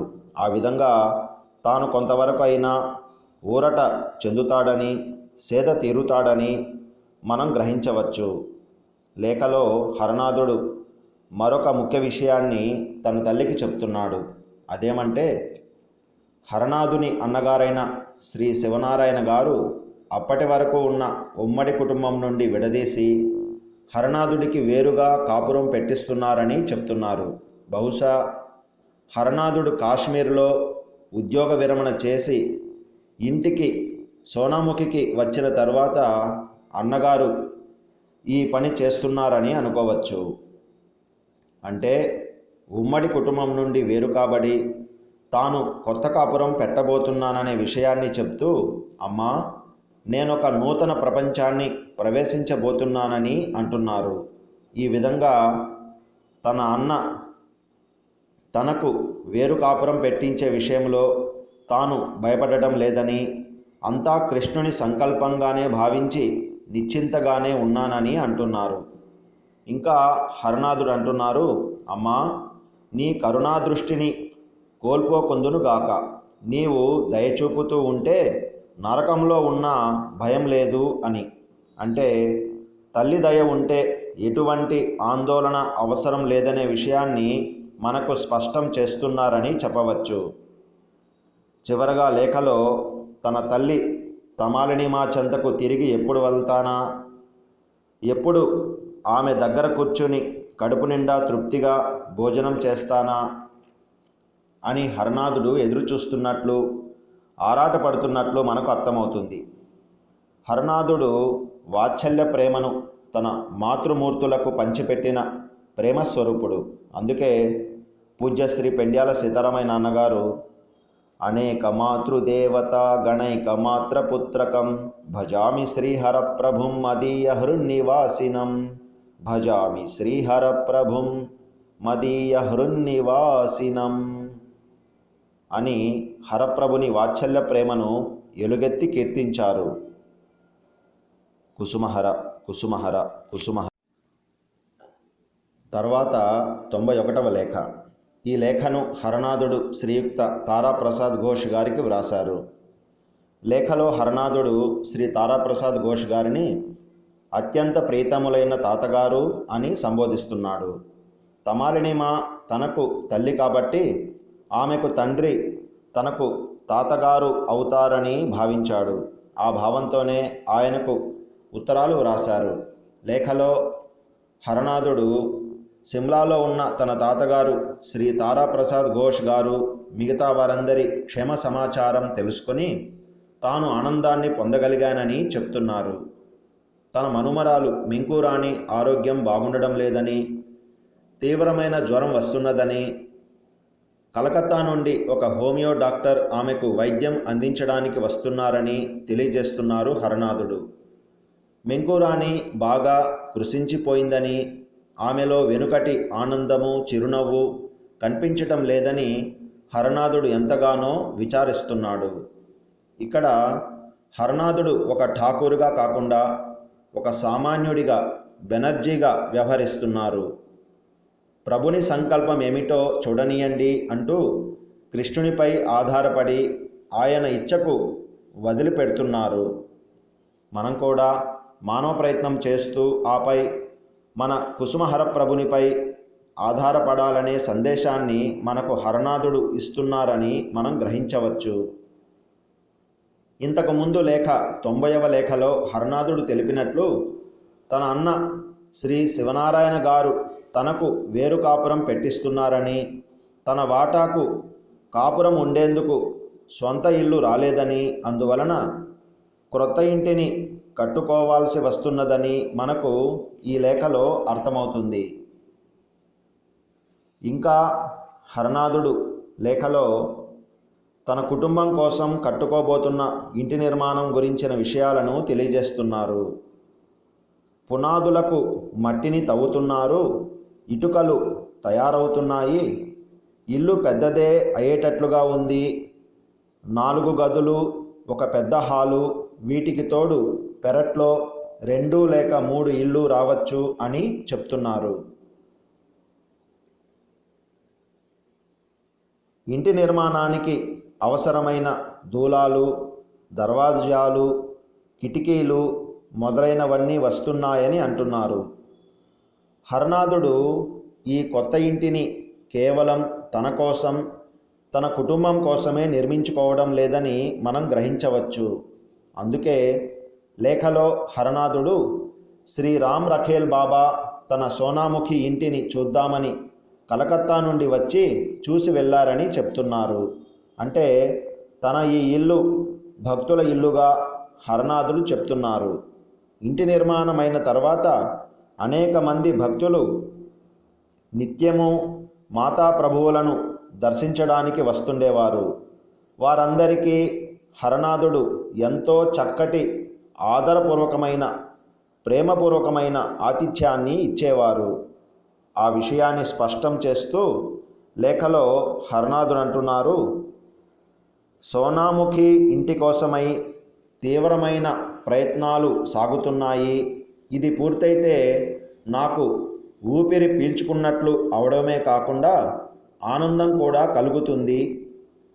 ప్రతిరోజు తన కోసం అనేక మంది వస్తున్నారు, కానీ ఉండేందుకు చోటు మాత్రం లేదు అని. ఈ విధంగా హరనాథుడు తన కోసం వచ్చే భక్తులకు సౌకర్యవంతమైన వసతిని ఇవ్వలేకపోయానని చింతిస్తున్నారు. ఆ విధంగా ఏర్పడిన కొరతను తీర్చడానికే రామ్ రఖేల్ బాబా వంటి ఆత్మీయులు, శ్రేయోభిలాషులు, భక్తులు తమ శాయశక్తులా ప్రయత్నిస్తున్నారని హరనాథుడు తెలియజేస్తున్నారు.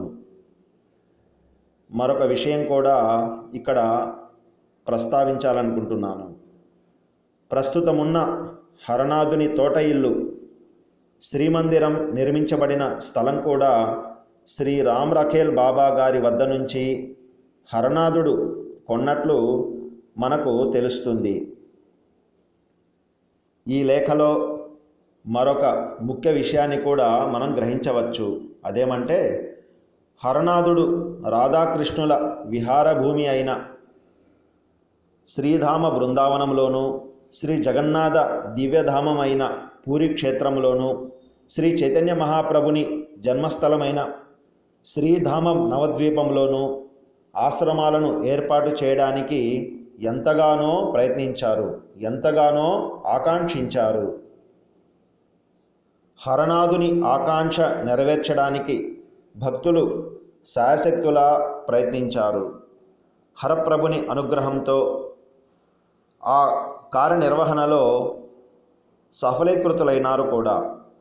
ఈ మూడింటితో పాటు సోనాముఖి దివ్యధామంలో కూడా ఆశ్రమం లాంటి ఇంటిని తన భక్తుల కోసం హరనాథుడు నిర్మించ తలపెట్టినట్లు మనకు అర్థమవుతుంది. తదనంతర కాలంలో హరప్రభు తన భక్తులకు ఈ 4 దివ్యధామాలను సందర్శించి తరించమని తెలియజేశారు, బోధించారు. అవే బృందావన ధామం, పూరీధామం, నవద్వీపధామం, సోనాముఖి ధామం. హరనాథుడు తానే స్వయంగా అవతరించిన దివ్యధామాలు ఈ 4 క్షేత్రాలు. శ్రీకృష్ణుడిగా బృందావనంలో, శ్రీ జగన్నాథుడిగా పూరీలో, శ్రీ చైతన్య మహాప్రభునిగా నవద్వీపములో, ప్రస్తుతం శ్రీ హరనాథ మహాప్రభునిగా సోనాముఖిలో. ఈ దివ్యక్షేత్రాలలో తాను స్వయంగా అవతరించారు, నడయాడారు. అందుకే అటువంటి పవిత్రత, దివ్యత్వము ఆ క్షేత్రాలకు కలిగాయని మనం చెప్పుకోవచ్చు. ఈ విధంగా ఈ దివ్యధామాలలో అవతరించి నడయాడి హరప్రభువు ఈ లోకాన్ని ఉద్ధరించాడు, నేటికి ఉద్ధరిస్తున్నాడు. నేటికి ప్రభుభక్తులు ఈ 4 దివ్యధామాల్ని సందర్శించి శాంతిని, ఆనందాన్ని పొందుతూ తమ జన్మను సార్థకం చేసుకుంటున్నారు. మనందరి మీద గల మాతా ప్రభువుల అపార కృపకు, దయకు, అనుగ్రహానికి శాశ్వతంగా మాతా ప్రభువులు శ్రీ కుసుమహరనాథులను కీర్తిస్తూ వారి దివ్య చరణాలను ఆశ్రయించి వారి దివ్య ప్రేమను పొందెదముగాక. అందుకు ఆ కరుణామూర్తులను, ప్రేమ స్వరూపులను ప్రార్థిస్తూ సెలవు తీసుకుంటున్నాను. కుసుమహర, కుసుమహర, కుసుమహర.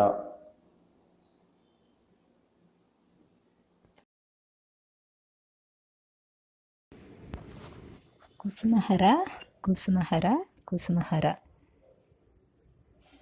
కుసుమహరులకు నా హృదయపూర్వక నమస్కారములు. పత్రావళి గోష్ఠి సభ్యులందరికీ ప్రణామములు. నా పేరు వచ్చేసి మేడా సుశీల పొదిలి. లెటర్ వచ్చేసి 5వ భాగంలో 90వ లెటరు, 5లో 1 90వ లెటరు. ఎవరికి రాశారంటే ప్రియాతి ప్రియమైన నా అమ్మ తమాలిమాకు రాశాడు హరప్రభు లెటరు. ఎంతవరకైనా సరే ప్రతి నిమిషం హరప్రభు ప్రేమను మనం గుర్తు తెచ్చుకుంటుంటేనే ఆ నామస్మరణ చేయగలము, ఏదైనా సాధించాలన్న భావనైనా మనకు వస్తుంది. లేకపోతే రాదు కదా. అవతల వాళ్ళ ప్రేమను ఎప్పుడు మనం మననం చేస్తూనే ఉండాలి అని నా భావన అన్నమాట. ఈ లెటర్లో హరప్రభు తమాలిమాకి రాశాడు. అమ్మ వయసు, తమాలిమా వయసు 20 ఏళ్ళు అంట అప్పటికి. హరప్రభు వయసు 48 ఏళ్ళు అంట. అమ్మ అమ్మ అమ్మ అని వెంబడి పడతా అంటాడు చూడు. అసలు ఆ ప్రేమ చూడండి. అసలు హరప్రభు ప్రేమను మనం తెలుసుకోకపోతే మనం ఈ జీవితంలో మనం ఏదో సాధించి ముందుకెళ్ళాలనుకొని తృప్తిగా ఉండటం అది అసంభవం అనిపిస్తుంది నాకు.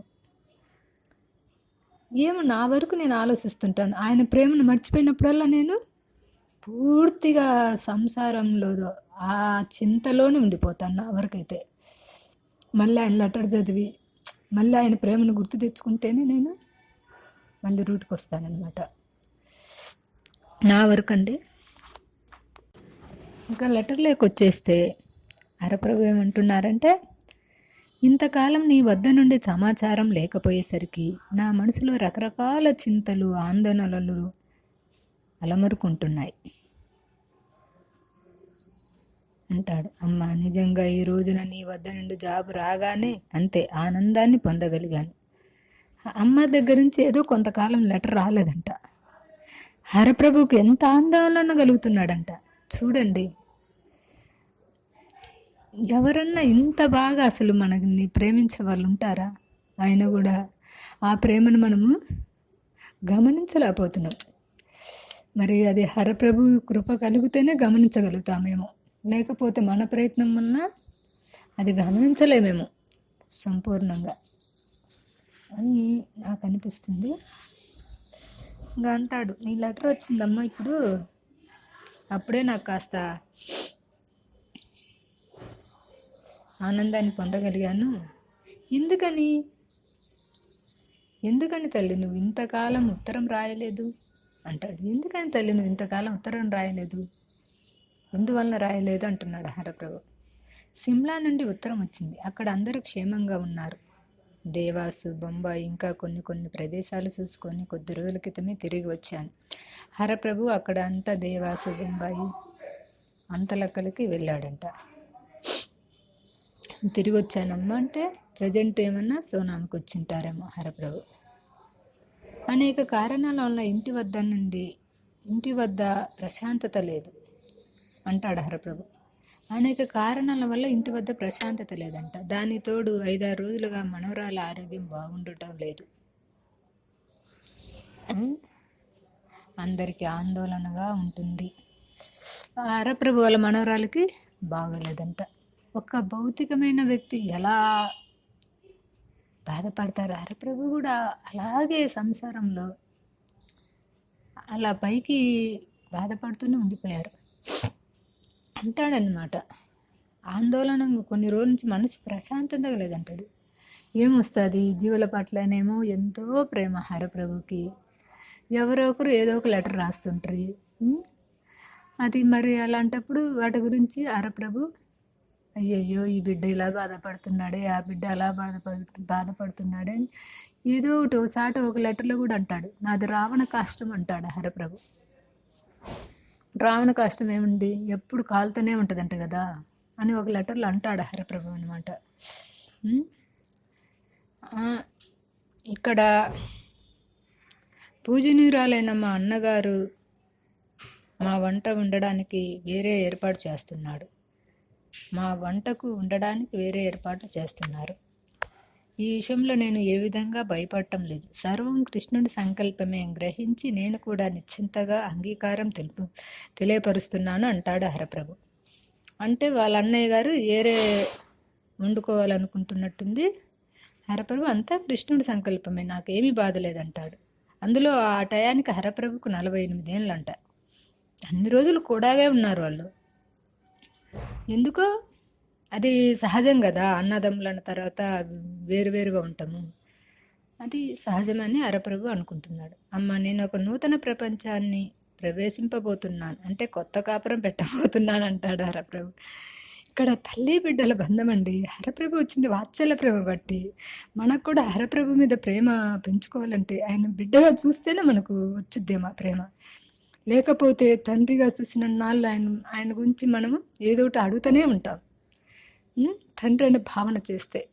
ఎందుకంటే సహజంగా మనం మన తల్లిదండ్రులను ఎప్పుడు అడుగుతూనే ఉంటాం కదా, అలా అడుగుతూనే ఉంటాం. ఒక బిడ్డగా చూసుకుంటేనే తనని కాస్తన మనము నిష్కామ ప్రేమ పెంపొందించుకోగలమేమో, అంతే కదా. నీ కరుణా దృష్టి కోల్పోకుందునుగాక అంటాడు. నీ కరుణా దృష్టి అంటాడు హరప్రభు. అమ్మంట తమాలిమ్మ ఆశీస్సులు కావాలంటున్నాడు హరప్రభు. నీవు దయ చూపుతూ ఉంటే నరకంలో ఉన్న భయం లేదంటాడు హరప్రభు. చూడండి, ఆయన దయ చూపిస్తే మనం నరకంలో ఉన్న నామం చేసుకుంటూ ఆనందం ఉండగలం. కానీ ఇక్కడ హరప్రభు తమాలిమ్మ దయ చూపిస్తే ఆయన నరకంలో ఉన్న ఆనందంగా ఉంటాడంట. మా నాయన మా చిన్నాయన ఎలా ఉన్నారు? అందరికీ నా విజయాలింగనములను అందచేయి అంటాడు హరప్రభు. నాయన, ప్రియమైన నాటు చెల్లెలు ఎలా ఉన్నారు, తమాలిమ్మ పిల్లలు ఎలా ఉన్నారని అడుగుతున్నాడు హరప్రభు. చూడు, ప్రతి ఒక్కరిని పేరు మీద అడుగుతాడు హరప్రభు. ఆ ప్రేమను మనం కూడా ఈ ప్రపంచంలో అలపరుచుకోవాలండి, అంతే కదా. వాళ్ళు తమ అన్నను మర్చిపోకూడదు సుమా. అక్కడ వాళ్ళ అన్నను మర్చిపోకూడదంటే హరప్రభు వాళ్ళకి అన్నే కదా, తమాలిమ్మ అమ్మ అయినప్పుడు మర్చిపోకూడదు అంటున్నాడు అనమాట. అమ్మ, మళ్ళీ ఎన్నటికి మీ వద్దకు రాగలను తెలియకుండా ఉంది. భౌతికంగా ఎన్నాళ్ళకు రావున్నా, ఎప్పుడు హరప్రభు నువ్వు అమ్మ దగ్గర ఉన్నావుగా ఉన్నావు కదా, కానీ భౌతికంగా ఎన్నాళ్ళకు వస్తాను అని చెప్తున్నాడు అనమాట. మా అమ్మ చెంతను కూర్చొని మళ్ళీ ఎన్నాళ్ళకు అలా తృప్తిగా భోజనం చేయగలను అంటున్నాడు హరప్రభు. తృప్తిగా అంట. మా అమ్మ దగ్గర కూర్చొని తినలేకపోతే కడుపు నిండదంట. ఆడజుడు, ఆయనకు నిండదంట. అలాంటి తల్లులండి, అలా పోషించుకున్నారు వాళ్ళు ఆ ప్రేమను హరప్రభు మీద.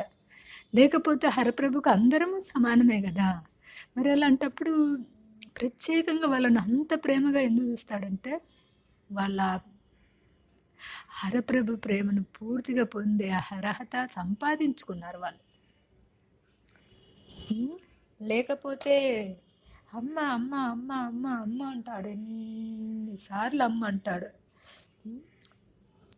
కదా. మరి అలాంటప్పుడు అలాంటి ప్రేమనే మనం కూడా హరప్రభు మీద అలపరుచుకుంటే మనల్ని కూడా ఇప్పుడు ఎంతోమంది భక్తులతో హరప్రభు మాట్లాడుతున్నాడు కదా, కుసుమమ్మ హరప్రభు మనతో కూడా హరప్రభు కుసుమమ్మ మాట్లాడతారు. అలాంటి ప్రేమను మనం కొంచెమైనా అలపరుచుకుంటే అంతే కదా.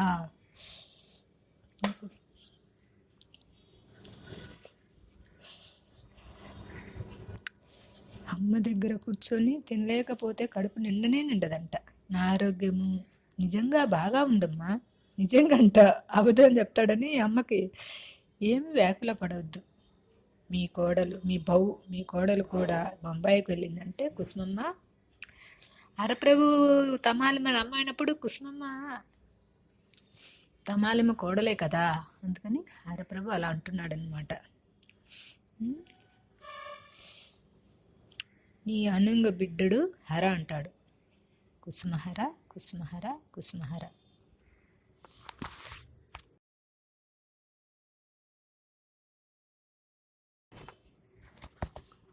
కుసుమహర కుసుమహర కుసుమహర. కుసుమహరులకు ప్రణామములు.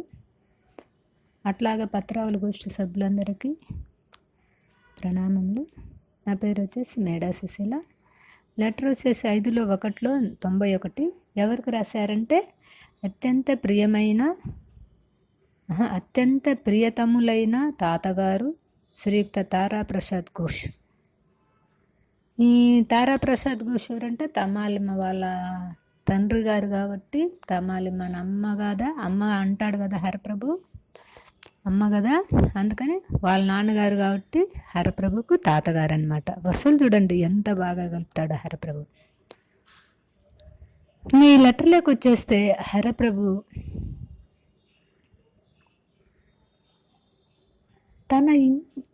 తన సంసారం కోసం తన శక్తిని ఎక్కడా ఉపయోగించలేదండి. ఎంతమందికి జబ్బులు తగ్గిస్తాడు, ఎంతమందికి ఆర్థిక సాయం చేశాడు,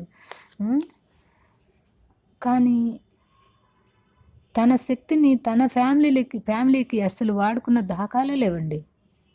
అన్నీ మనకు నేర్పించడానికి. ఎందుకంటే హరప్రభు ఏమంటాడు, ఇతరుల కోసము నువ్వు ఏది కోరినా అది తొలకర జల్లు లాంటిది, సస్యశ్యామలుగా పంటను పండిస్తుంది. నీ కోసం కోరుకుంటే అది వరద నీరు లాంటిది, పడి పారిపోద్ది, ఏ పంట సరిగా పండదనే ఉద్దేశంతో కూడా ఒక లెటర్లో అంటారు కదా. అలాగే తన జీవితం మొత్తము మనకు నేర్పించడానికే హరప్రభు ఒక్కసాట కూడా తనను తప్పు పట్టలేనంతగా తన జీవనాన్ని సాగించారు. చూస్తుంటే మనకు అర్థమవుతుంది కదా, భక్తుల ద్వారా వింటున్నా అది ఏది చూసినా హరప్రభులో కనపడుతుంది కదా. ఇంకా రాస్తున్నాడు అనమాట. సిమ్లాలోని 50 మంది గూర్చి సమాచారం ఈ జాబులో ఉన్నందువలన నేను అంత ఆనందం పొందగలుగుతున్నాను.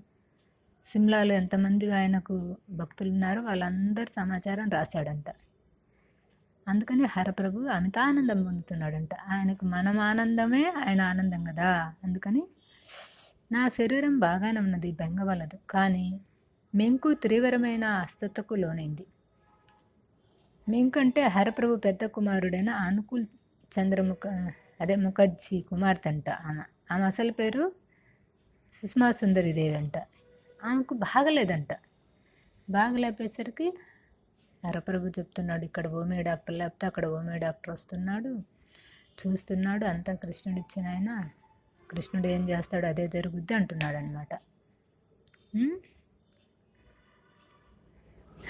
వెనకటి ఆనందం చిరునవ్వు ఆమె ఇప్పుడు కనపడట్లేదు, బాగా జ్వరం వస్తుంది, చాలా ఇదైపోయిందని హరప్రభు చెప్తున్నాడనమాట. ప్రియమైన రామ్ రకేల్ బాబా తన సోనామికి ఇంటిని చూద్దామని నిన్ననే వచ్చాడు, మళ్ళీ నిన్ననే వెళ్ళాడంటాడు హరప్రభు. వాళ్ళు ఏరుబడ్డ తర్వాత హరప్రభు తన సొంతంగా ఒక ఇల్లు కట్టుకుంటున్నాడు అనమాట. ఆ ఇంటిని ఆయన ఇళ్ళని ఎప్పుడు అనలేదండి. భక్తులు ఎవరు వస్తే మన ఇల్లు అని చెప్పాడు. మీ ఇల్లు మీ ఇల్లు మీ ఇల్లు అంటాడనమాట. తన ఇంటిని అంట రామ్ రకేల్ బాబు చూని వచ్చిపోయాడంట. అక్కడ అక్కడ పెద్ద ఇల్లు పడుద్ది, ఆ సమాచారం అంతా రాశాడనమాట మొత్తం అనమాట. కిటికీలు ఎలా వచ్చేది, ఇల్లు ఎలా ఉండేది, అసలు ప్రతిదీ పూచ కూర్చున్నట్టు చెప్పేస్తాడనమాట ప్రతి విషయం. మరి ఆయన భౌతికంగా రాసిన లెటర్సే కదండి అవి. ఎంత ఓపికతో ఎంత సహనంతో రాస్తారు హరప్రభు. మరి ఆ ఓపిక సహనం మనం కూడా ఈ సంసారంలో అలపరుచుకోవాలి, లేకపోతే సిరుగు పురుగుల ఇంట్లో అంటాడనమాట. ఇంకా అంటున్నాడు హరప్రభు, వామాచారన్ బాబా యొక్క అనారోగ్య కారణంగా పూరి ఆశ్రమం మాత్రం బాగా కుంటిపడిపోతుంది. అక్కడ వామాచారన్ అని ఆయన పూరి ఆశ్రమాన్ని అక్కడ బాగా చేయించడానికి అక్కడ తను చేస్తున్నట్టుందనమాట. అక్కడ ఉండి బాగా చేయిస్తున్నాడు అనమాట, ఆశ్రమం కట్టేటప్పుడు అనమాట. అది కుంటిపడింది, ఆయన బాగా లేకపోతే మరి అది ఎలా జరుగుద్దో ఆ కృష్ణుడికే తెలియాలనే ఉద్దేశంతో చెప్తున్నాడు అనమాట. నేను తొందర పెడుతున్న కొలది ఆయన ఆలస్యం చేస్తున్నారా అనిపిస్తుంది. ఎవరు ఆయన? కృష్ణయ్య ఆలస్యం చేస్తున్నాడా? నేనేమో తొందరగా పూరి ఆశ్రమం పూర్తయితే నేను అక్కడికి వెళ్ళాలనే భావన. ఎందుకు హరప్రభు పూరి గురించి, బృందావనం గురించి, నవదీపం గురించి చెప్తారంటే, నాకు వచ్చిన భావం ఏమంటే, బృందావనంలో ఆ గోపికలతో గోపాలులతో అమితానందం పొందాడు హరప్రభు కృష్ణయ్యగా ఉన్నప్పుడు. తను ఫస్ట్ కృష్ణయ్యగా ఉన్నప్పుడు, ఆయన కృష్ణయ్యగా ఉన్నప్పుడు. అందుకని బృందావనం అంటే హరప్రభుకి కూడా ఎంతో ఇష్టం. ఆయన భక్తులు ఎక్కడుండి వాళ్ళతో ఆనందం పొందితే ఆ ప్లేస్ ఆయనకి ఇష్టం అనమాట. మళ్ళీ నవదీపంలో గౌరాంగ ప్రభుగా పుట్టిన తర్వాత ఆయన బాల్యలీలలు, ఆ కేలలు అన్నీ అక్కడ జరిపి అమితానందం పొందాడు. ఆయన పొందాడు, అక్కడ ఉన్న వాళ్ళకు కూడా అమితానం పొందేటట్టు చేశాడనమాట. మళ్ళీ పూరికి వచ్చేసరికి గౌరాంగ ప్రభు పూరిలో చాలా రోజులు ఉన్నారు కదా, మళ్ళీ అంతర్ధానమైంది కూడా పూరిలోనే కదా. అక్కడ తనకి ఎంతోమంది భక్తులు తన శిష్యుల రూపంలో కృష్ణుడి గురించి పరమానందంగా ఆయన లీలలు వింటూ, ఆయనే కృష్ణుడైనా ఆయన గురించి ఆయనకే తెలియదంట, అంత శక్తి ఉందని. ఆ లీలలతో ఆనందం పొంది, పరవశం పొంది ఎంతో ఆనందం పొందాడు. కాబట్టి హరప్రభుకి బృందావనం అన్నా, నవదీపం అన్నా, పూరి అన్నా అంత ఇష్టం అనమాట. ఎందుకంటే ఎక్కువ ఆనందము అక్కడ ఆయన పొందుతున్నాడు కాబట్టి. అంటే అంతటా పొందలేదని కాదు, ఆయన భక్తులు యాడుంటే ఆయనకి ఆనందం ఎక్కువ కదా పోల్చుకోవడానికి. ఆయన ఎప్పుడూ ఆనంద స్వరూపుడే, కాదనట్లేదు కానీ అన్నమాట. అందుకని అంటున్నాడు అనమాట, బృందావన ఆశ్రమాన్ని గురించి ఎక్కువగా నేనేమి చెప్పగలను, నాకు సమాచారం ఏమీ రాలేదు. త్వరలోనే అటలు బృందావనం వెళ్ళేటట్లున్నాడు. శ్రీరామ నవదీపంలో ఒక స్థలము 1000 రూపాయలకు లభ్యమవుతుందని